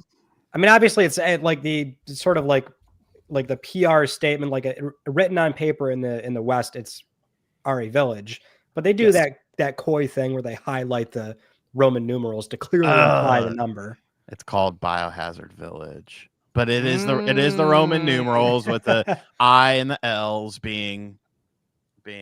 No, there was multiple comments that said it. But no, if you've never played Resident Evil Revelations, it is a fan-fucking-tastic game. Whether you play it on, you can play it on the Switch if you want to. But no, it is not canon. I mean, it's not. It's a spinoff. We have a report from Jason Schreier at Bloomberg outlining Turmoil at WB, which kind of sad because one of the games I thought we might see this year, and now it doesn't seem like that's happening. I feel like you could have titled it Business as Usual at WB. Yeah, really. Well, yeah, they're going through it. Go figure, because apparently they believed that Suicide Squad and Multiverses would have been something they could have leaned on this past year and even this year, and now Multiverses is shutting down. I mean, you can still, they're going to make it so you can still play it, but it's not going to be the live service thing they were looking to keep going. And then Quidditch Champions, Harry Potter, which I didn't see anybody talk about that game when it came out. Oh, it was just me. Fuck that game. How are you? Fuck that game. Full price too. Was it full price? Yes. Oh wow, I didn't realize that. Like $59.99 or $69.99. I think it was 60, but still, that's a $40 game at best.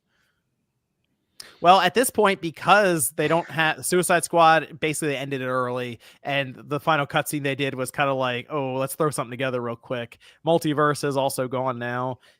They don't really have much coming up. So right now they have some mobile games, and then they're going to do a refresh or like I don't know, a remaster, definitive edition or something for Hogwarts Legacy.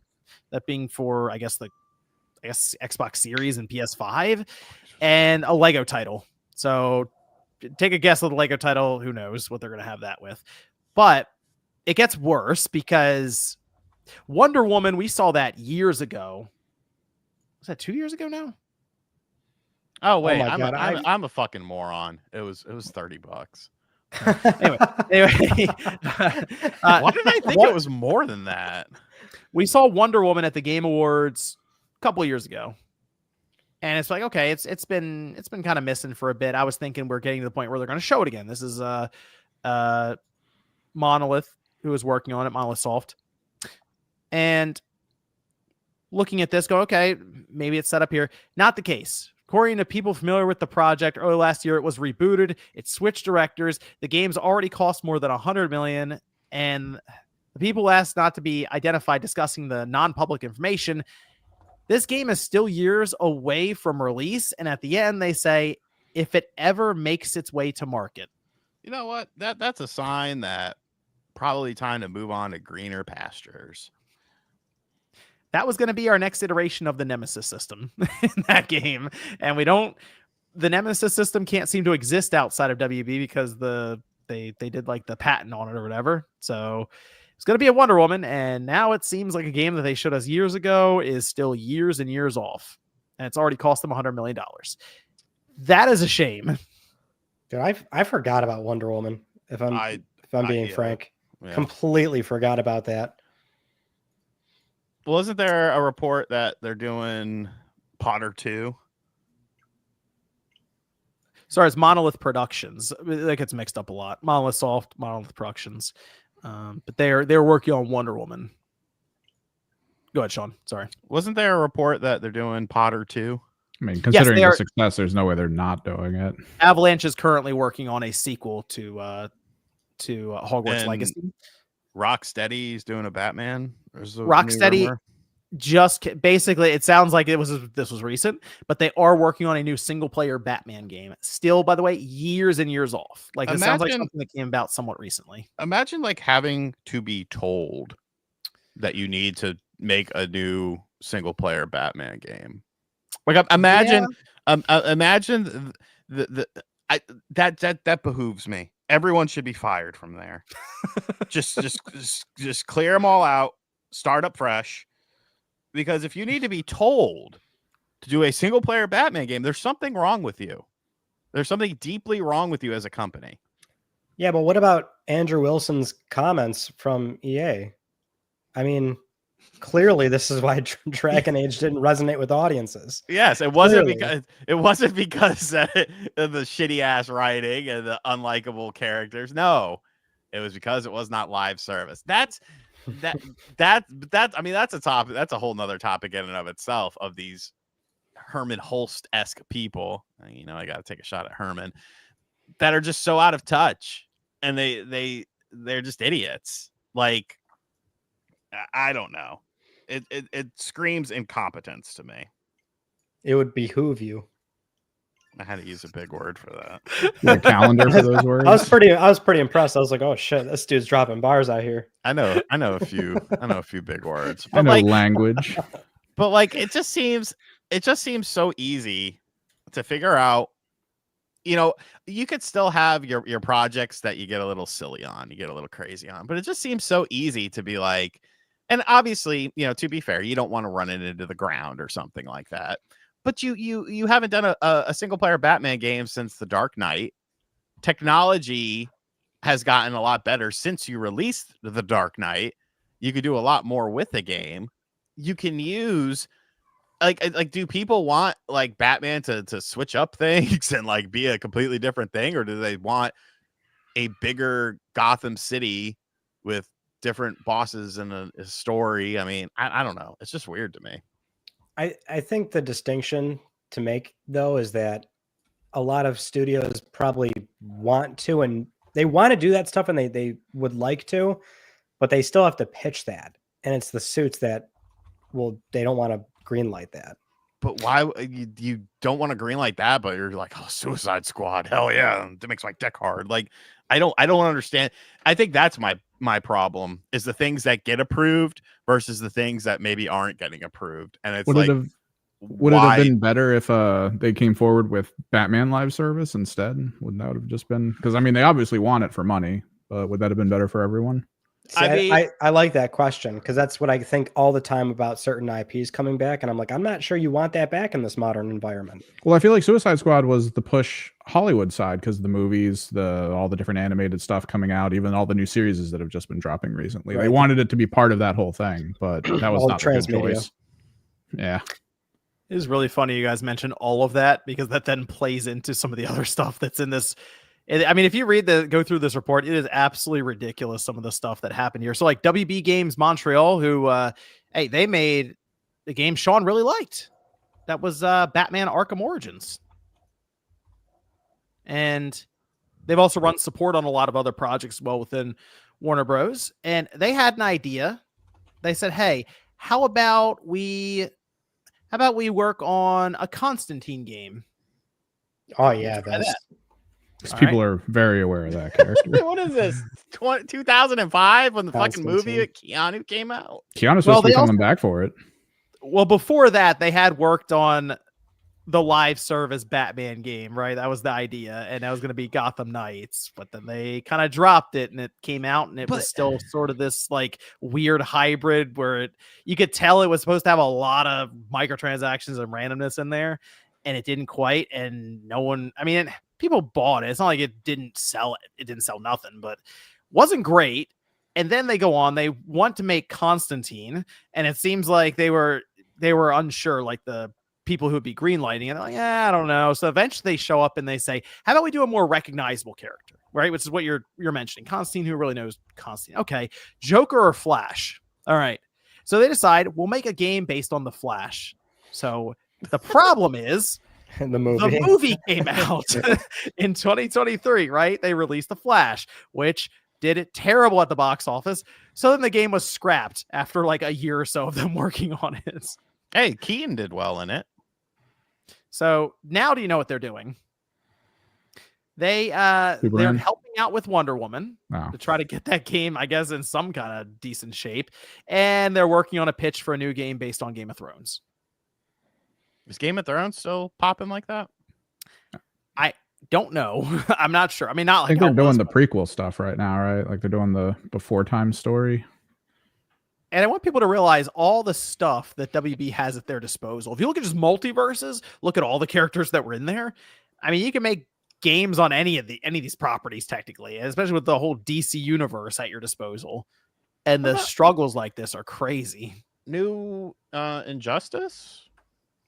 At this point, sure, but it doesn't have to be a fighting game. They could just go through some of the like Injustice universe, make a more mature rated one and like kind of game and go make it a visual novel. Look, they could have made a Beetlejuice game because Beetlejuice is in because now you got because I never played Multiverses. I think it's dead now, right? So you could do Jason Voorhees, which I don't really know how that works. You got I'm just gonna name cool characters that I resonate with. Beetlejuice, Batman. You got the classics, the Taz, Superman. Why aren't we trying a Superman game? I can't believe they haven't attempted. They even just tried it because there's a movie coming out for it. Like if they had planned that out, 4 or 5 years ago, they'd be on track to have a Superman game out around the movie. Yeah, I don't know. It's weird. But that also, I mean, to be fair, they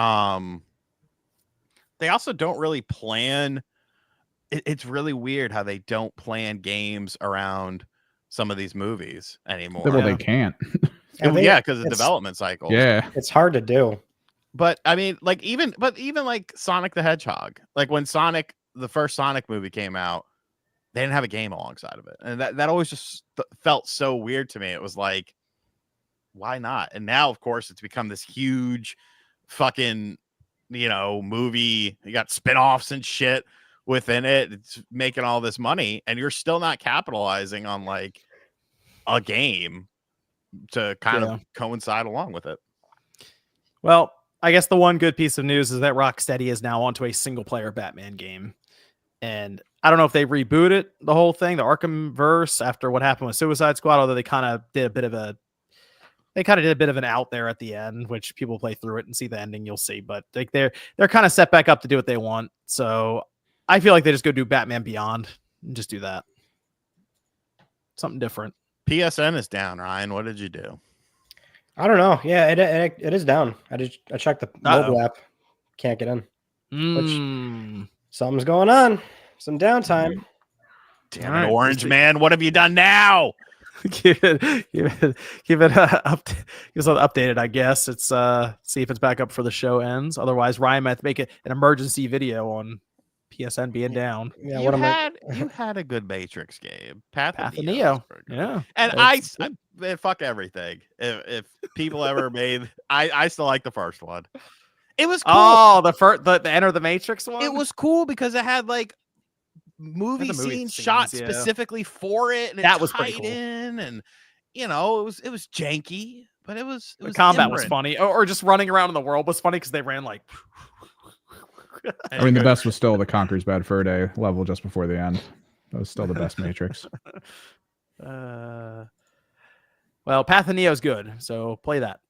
It's actually really good. If you can upscale the fuck out of it too. They have texture packs and everything for it too. I saw people were doing that. So it's a pretty good looking game now when you do all of that stuff. And let's talk about this. Let's talk about Grand Theft Auto 6. So they still say it's coming out this year. Strauss Zelnick issued a statement to investors claiming that it's still slated for fall of 2025, and no one believes them. Still. And I think it's because people are counting the days. It's been more than 430 days since that first trailer was debuted, and we've seen nothing since. which means if it's coming out in the fall, technically the fall covers you until December 20th. Technically, the way that they talk about the seasons and stuff. But if we were to believe it's coming out this year, that means it's out in less than 10 months, probably, for the biggest release in gaming history, we believe, for Grand Theft Auto 6. Is this game actually coming out this year? Considering they said it during earnings, I mean, there's a fiduciary duty to, be truthful to a degree. But plans could also change. Oh, I mean, we could add that asterisk to anything we ever talk about. But in this case, I mean, I don't know. I think it'll do it. I think it'll do it. I want to show you very quickly what happened when Take-Two announced that Grand Theft Auto 6 is still coming out this year. So this would be, let me share that. Window, boom. Off topic, but do you think that's their stock? Can you tell me where they confirm that GTA 6 is still coming out this year? I mean, February 4th. Like you don't want to just say those things without having a certain degree of I don't want to say honesty, but if they've got to feel good that the game's on time. Yeah, that's ridiculous. I mean, that's the kind of effect it seems to have on the market. They're well aware of the kind of money that's going to make, and when they're talking to investors, they're going to have to be honest about the timeline of that game. If they think it's not going to come out in a certain quarter, you have to make that clear. Yes. So they're at an all-time high for their stock, mostly obviously with GTA 6 coming up, but even the 5-year mark, it's it's right there. That's crazy. This is GTA effect. It's got to come out this year. But here's the thing. I thought about this. The whole game doesn't have to come out this year. I think the multiplayer is going to be separate from it. I think they're going to have it separate, and they can just put out the single player this year, and then the multiplayer comes out to start 2026 or something. And I feel like they might sell it separately, which we talked about, Ryan, but it might be Grand Theft Auto 6 is 70 and then the multiplayer is 30, so they get their $100 game. Yeah, there's absolutely ways to juice the audience, and if there were ever a time where they could get away with it, it's this. Yeah, I mean, if I don't think I'd care that. I don't play it because I don't play online. I never. We might play this one. It could be fun. You don't speak for me. You could be fun. How dare you? How dare you? I did watch a rapper play GTA 5 online. It did look kind of fun. Parts of it are fun. There's things about Rockstar Online that kind of suck, where it's sort of this is a mini game now where you just have to smash into cars and everyone's doing it. And it's it's not he was just interesting. He was just doing HUD rat shit with his friends. Yeah, like he does in real life. Lay down the online for your Xbox, Sean. We can play it. No, I don't have the room. I don't have the room. I see a little bit of space back there. No, on the hard drive. It was Young and Ace, James. Okay. Yeah, it looked fun. Just dicking around, getting in a car. I mean, it's still an online that technically was conceived back in 2013 that they've just been building on top of. So, the new one I assume is going to be, they'll probably lean into the role playing stuff. They'll probably have a very alive world that they have for their online, and they'll probably work AI into it in some way. So, that'll probably be it. But also, there's something about getting into GTA Online now when people have been playing it for so long versus starting up kind of fresh with everyone with GTA 6 online. So there's a whole thing to that too. You think it's going to live up to the hype, the game itself? That's so tough because imagine if it doesn't. Let's think of that world. I don't know a game that has expectations like this ever. I'm trying to think of something. Maybe if Half-Life 3 got announced, it would be that immediate okay, the expectations so through the roof. What's this first trailer going to look like? But I don't think they're the same, because the trick is that Rockstar's been making a lot of moves with GTA in the background for things that are beyond just that single player experience. They bought out the people who manage the role play side of it online. They did all of this to build up what a lot of people think is going to be this massive release with tons of layers to it for everyone to enjoy on all levels. Whereas if Half-Life 3 gets announced, it's like, oh boy, another shooter with physics. It's like a two different thing. Like, Right. I don't know. It could fall apart or it could actually be really good. We're just gotta see it. It's a game that's going to be like super under the microscope because like typically with their games, Rockstar and their big titles, they do a lot of like weird things in the game that are highly detailed, and people are going to go through this game with a fine tooth comb and like, can I open every single door? Can I go in every building? Are there physics for how fast the tires deflate and just random stuff like that? Dude, So, I'm fully preparing for just the onslaught of like, even if you don't want to hear about the game, you will hear about the game. Oh, 100 Like million%. Like glitches, this big story moment, spoilers, people liking it, hating it. Of course, it's satire, so it's gonna breach into legacy media. Lawsuits are gonna get filed. You won't be able to get away from this game when it comes out. Yeah.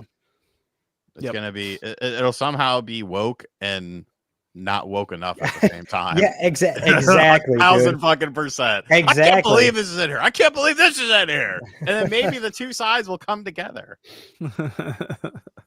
it'll definitely be a moment.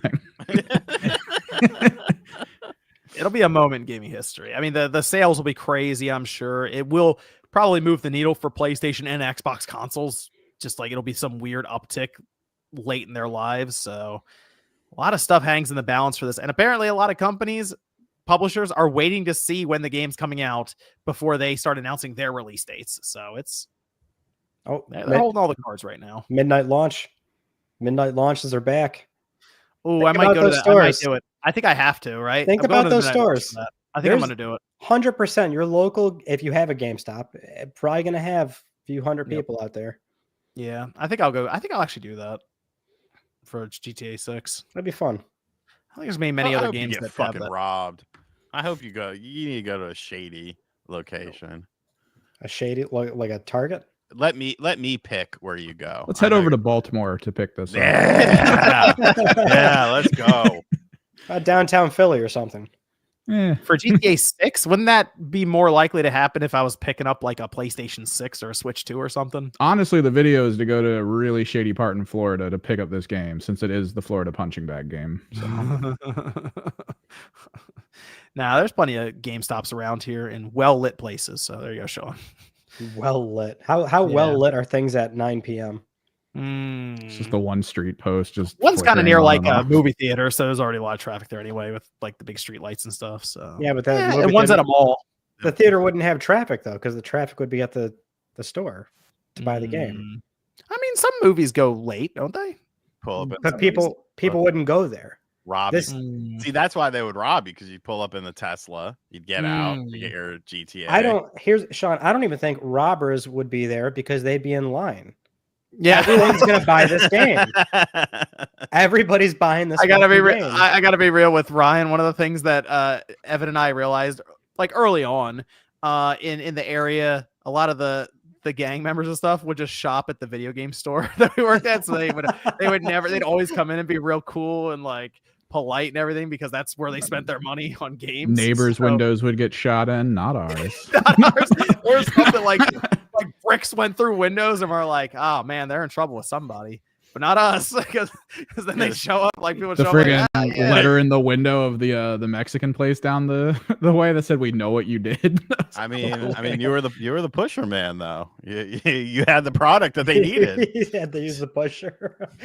They had to spend their money somewhere. Yeah. It was something though. How many PlayStation 4s you got here? I need like 5. John was moving weight out there in the streets. I'm telling you.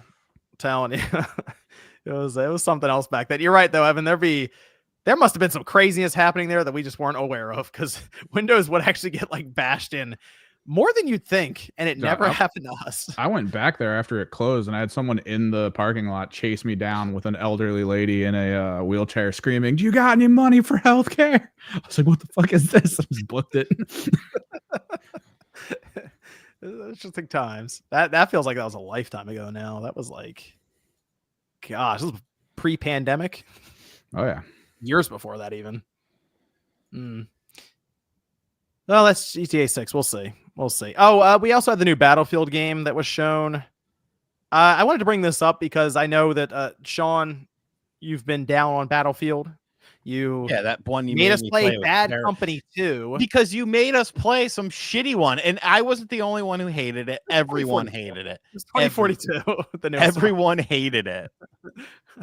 And now they're doing their Battlefield lab. So they're basically doing a prolonged community test period, and they're going to gather feedback, and they're trying to get this new Battlefield game out this next fiscal year by the end of so by April, I believe this game should be out, which sounds like they might be pushing for the holiday. We'll see. But everyone seemingly at EA, like Criterion's working on it. They said Need for Speed will come back at some point, but right now they're working on Battlefield. So they did a whole list of studios because they're going to have a single player campaign now. They're going to have the full multiplayer, and from the little bit of footage they showed, looked like destructible environments. I mean, there's always destructible. It's just how you do it. Because I know some of them that did that full destructible thing. It was garbage. Everyone hated it because it didn't react the way you wanted it to sometimes. It's just not good. I mean, the thing that made Bad Company 2 is it was almost zonal destruction.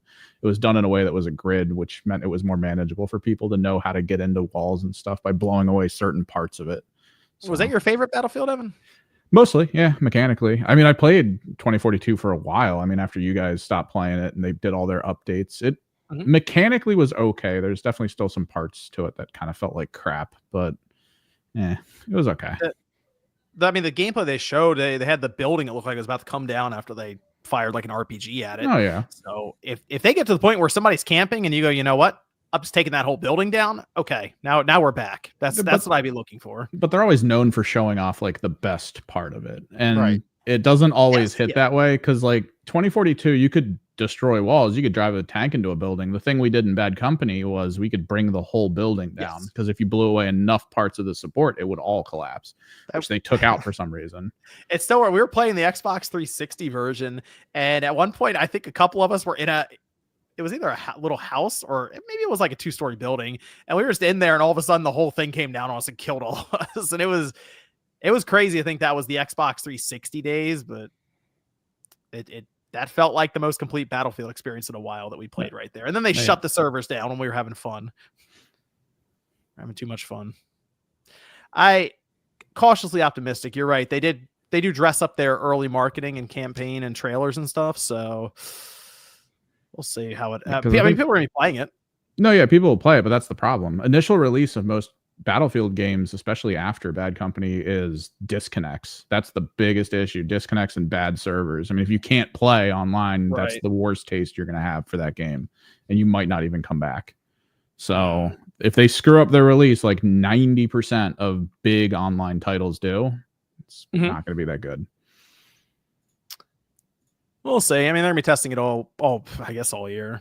So we'll get hopefully more looks at it and just people's thoughts and opinions on it as it goes along. Let me bring up some of the super chats here. Let's see. We have I wanted to bring this up too. Alex Manning, member for 10 months. Shout out to Alex Manning. Johnny with a 99-cent super sticker. We have here we go. Casual Noob Gamer says missed opportunity, could have brought Philip Musin back for the 400th episode. # Dead Cells. Thanks, Casual Noob Gamer. Trevor says Resident Evil 2, 3, and 7 PS5, Xbox Series version is out with physical versions. Okay. Yes. Zolom says, have a beer, boys. Cheer up, Sean. I'm good. I had just woken up before the show. Anthony says, Mystic Ryan, will you buy physical copies of Forza, Halo, Indiana Jones, Gears for the PS5? It'd be weird, but probably. Maybe when they're on sale. I won't do it right away, but not Indiana Jones? Did you play? You didn't play that yet, did you, Indy? No, I mean I'm not gonna like get to it right away, but like whenever I feel like I'd want to play the PS5 versions, if there's a disc and it's affordable, I'll get it. Okay, it's a good game, Indiana Jones. Yeah, I heard it's great. Oh, Zolam asks, Ryan, do you have an HDMI modded PS2? Is it worth it? I do not. No, if I'm playing PS2 stuff, I'll exclusively play it normally on a CCHA01 PS3. I have a modded of an HDMI modded PS2 with like the retro gem in it, and it is very good. It is. But you can also get that what's it called? I think it's downstairs. Electron adapter that's just PS2 to HDMI if you really want to use your like PS2 hardware, and it works fine enough for most people, I feel like. And it's like a $30 adapter or something. Yeah, if I'm going to use original hardware, I use a retro tank. So that too. Yep. That works great too for many consoles. So yep, that's like that's usually the one that people get because it's just, you're right, it works on pretty much everything. Buy one, BBL get one free. Thanks. Says I wonder.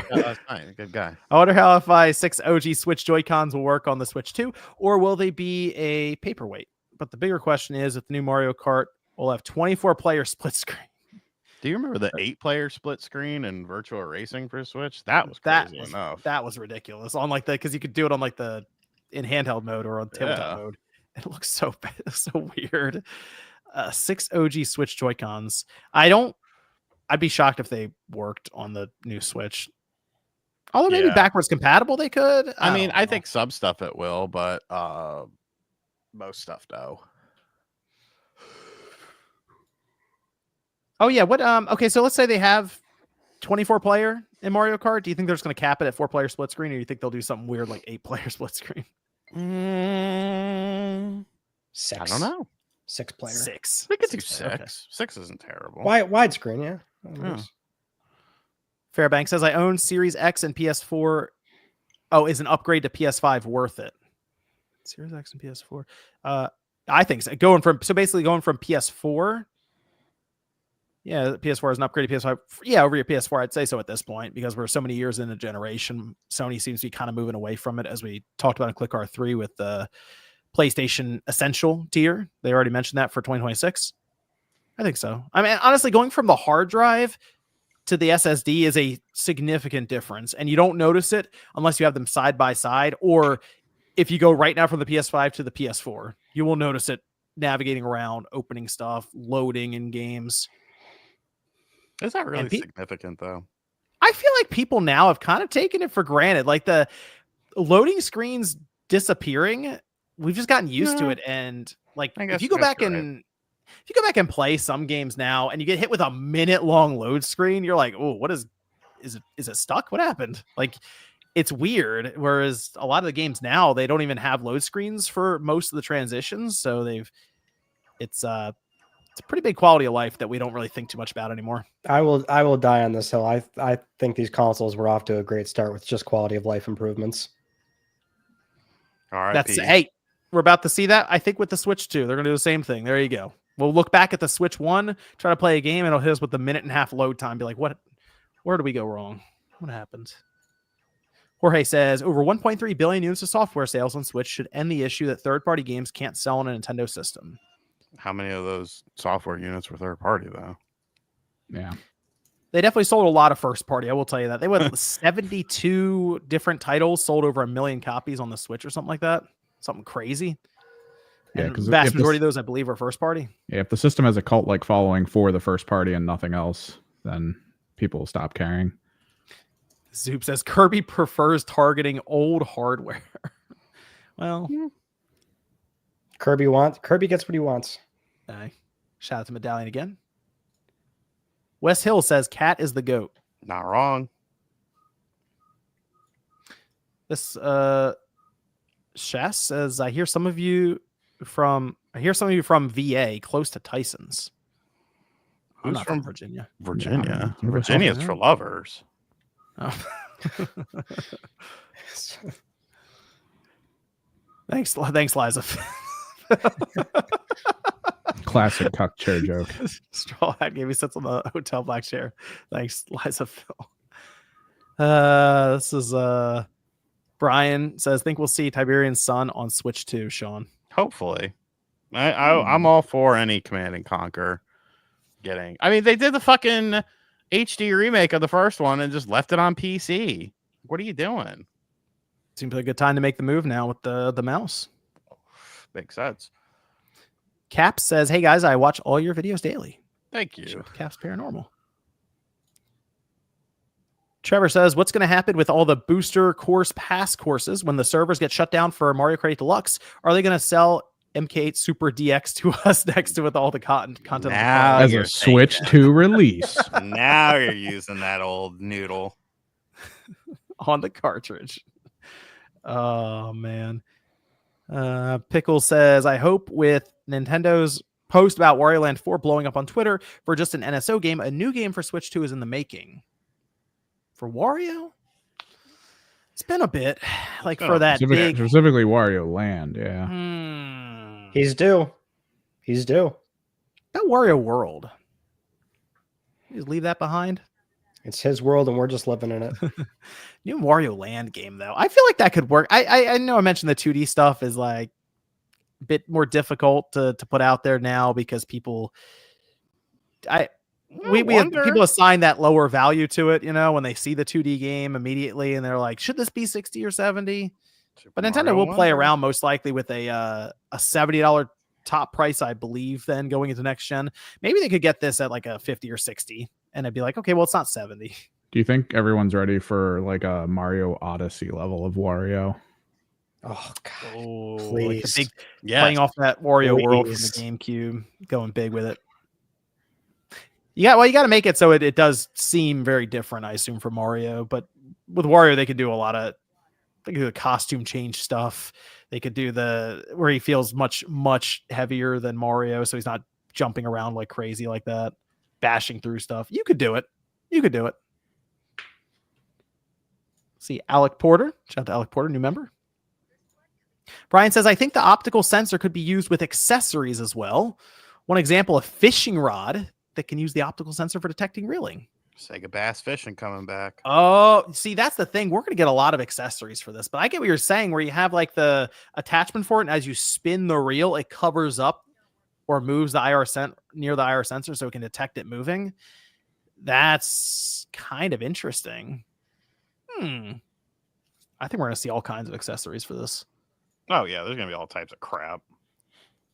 K Mouton says, hey, Ryan, will your remake and Rebirth Platinum runs be a video on your YouTube? No. What kind of file size would you be dealing with? I don't even know what that would look like. Their games are just so big. There's Welcome to episode 1 of this 80-part series. Some things have to be for me until I lose my mind for potentially more platinum videos. Nick asks, RGT, what happened to Knicks beating Lakers? First off, suck my dick. No.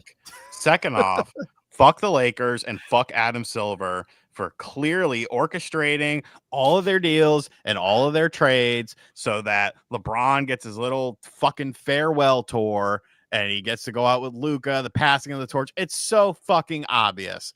Fuck the NBA is about as real as the WWE in politics. It's all bullshit. Well, we also have Zolomo asks your thoughts on WWE 2K25, Sean. It looks pretty cool. I don't think I'll get like the super early Deadman edition. Still waiting for a certain roster member to be confirmed and which versions there will be of said roster member. But yeah, I'll probably pick it up. Sean's waiting for Hulk Hogan to make an appearance. I mean, why haven't they confirmed him yet? Maybe I wonder if the crowd there will boo him too. That's when you fucking do Hollywood Hogan. It's perfect. This is from Clayton Morris, who says, where do you guys come down on Switch to cartridge size and box size? Will they be blue boxes like Wii U next to white Wii boxes? Always enjoy the Click R3 weekly show. Shout out to Clayton Morris. Thank you. Right. Thank you. Okay, so the box size. You got to be different than red. I'm still of the mind that the size is going to be the same. Really? You think so? When you think about manufacturing, just keep it simple. Like it's the same shit. Like they've got a production facility that pumps out the plastic cases en masse. Just make some slight alterations and change the paper that you print. I also think it's pretty good for shelf space in retail because it's technically like almost half the width or a little less than the width of a normal case. So you're getting way more flatted out across a retail shelf, showing people what it is and just have more stock. Right. John, we were just talking about this on Click R3, which is like the Switch cases are small. They could be way smaller. It's kind of silly when you open up this. They could be like the tiny PSP cases, yeah. Even smaller than that. The Vita cases are still like the size of Texas when you open them up, and then there's the cart right in the middle. They really don't have to be as big as they are. Do you think there's like it sounds weird. Is there like a perceived value to getting a larger case versus a smaller one at retail for 100%. mainstream consumers, you know, where they pick up 100%. the 3DS case and they pick up the PlayStation 5 case and they're like, this one's worth more, right? Like it's weird because it necessarily shouldn't be, I guess, in their mind. That's tough because in that case you would make, if you're going for an older audience, I guess, as they've been talking about the Switch 2 audience or Switch in general, as people are just getting older, maybe you would just make a larger case. It's unnecessary. Yeah, the real twist would be if they bring back manuals. That's not happening. That's too expensive. Yeah. It can't. You said it can't still be red though, right? It has to be a different color. It can probably be red if they add like a striping to it of some kind that differentiates so you're thinking like if this is the spine, you're thinking like red and then like some kind of stripe. Yeah, like a box or a different color, or you just go full arrogance and make it gold. Well, didn't they show us isn't the logo? Gold, the logo is still red though that they showed us. Yeah, like the Switch 2. So I assume their color scheme's still red with some kind of like wrinkle in there. I mean, they'll red looks good next to gold. Gold would be interesting actually if they did that. Oh. And then we have Jake W says, "Do you think we'll ever get a Heavenly Sword 2?"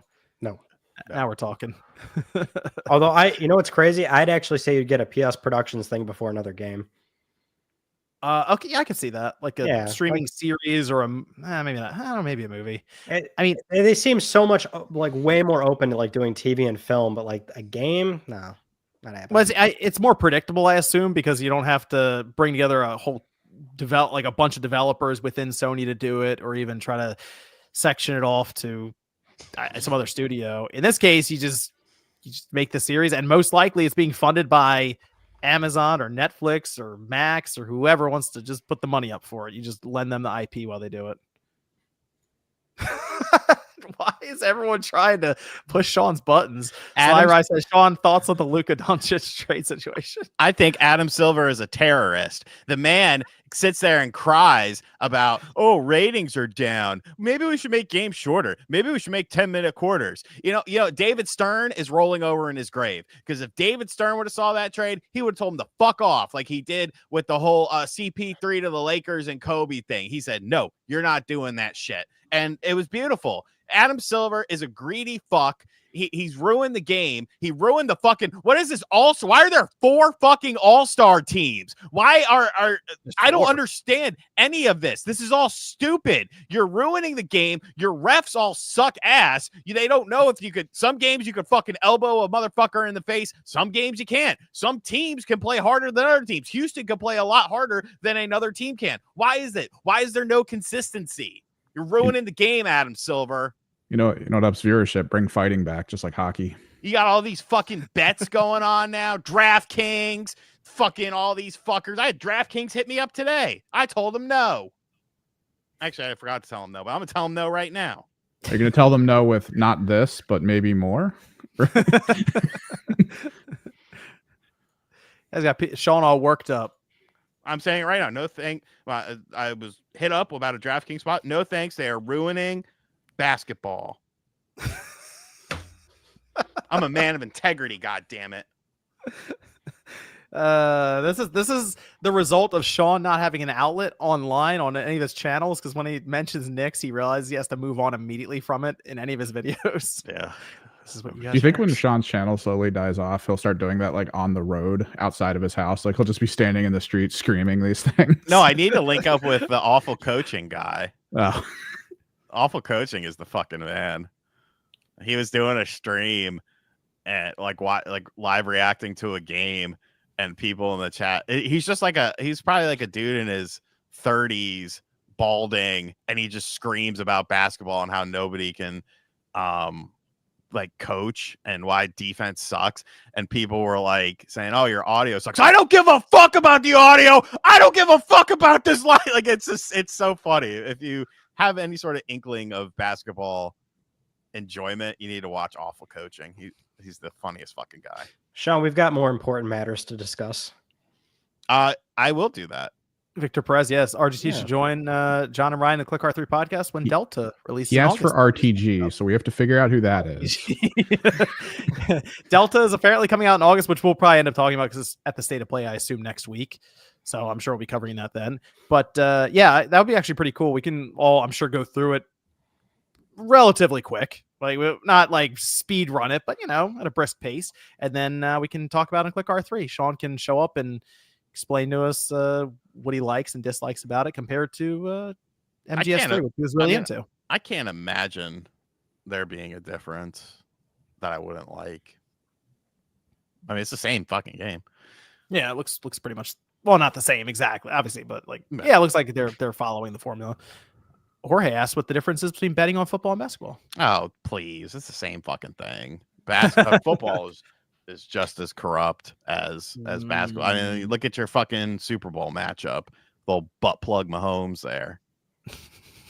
Tell me he does not walk like and I'm not hating on it. If he's into I'm not hating on butt plug Mahomes. I'm not hating on the fact that he walks like he has a butt plug in, but he walks like he has a butt plug in, and it's very distracting. Like, oh, we have to have because Goodell's a fucking piece of shit too. He doesn't care about the NFL. He doesn't care about ratings. He cares about fucking getting people to watch the game. So now you have all the Swifties watching because they're gonna show fucking Taylor a million times in the crowd. Like, fuck off.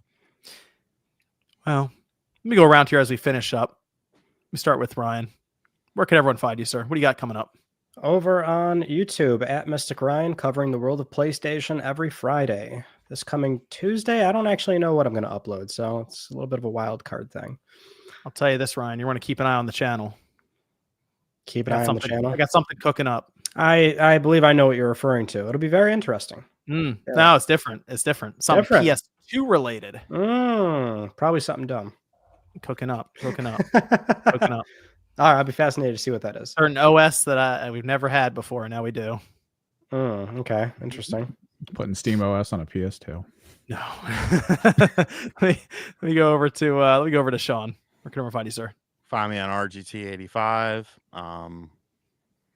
Yeah, that's about it. You can also find the other channel where I do a podcast with Brett on Thursday nights at 11 o'clock because anal OG allies. Yeah, the anal allies. It got pretty unhinged last night. The archive is up, so you can watch that. That was a good time. Evan, you can find me on Kimmerix Project, tabletop stuff. I gotta get some videos out. I'm trying to figure out a bunch of interesting ideas to put together that aren't just simple informational stuff. You should make a short about that thing just rotating for 20 seconds. I did. That's all I would do. It looks awesome. No, I did. It's there. Okay, good stuff. Well, that is the Spawncast, episode 400. Thanks, everyone, for joining us. We'll be back next Friday, and I think we're going to have some fun stuff this week to look forward to, so we should have some good stuff to go over then. Anyway, check out everyone down in the description. I got their channels linked. Go say hi, give them a like, subscribe, all that good stuff, and we will see you guys next week.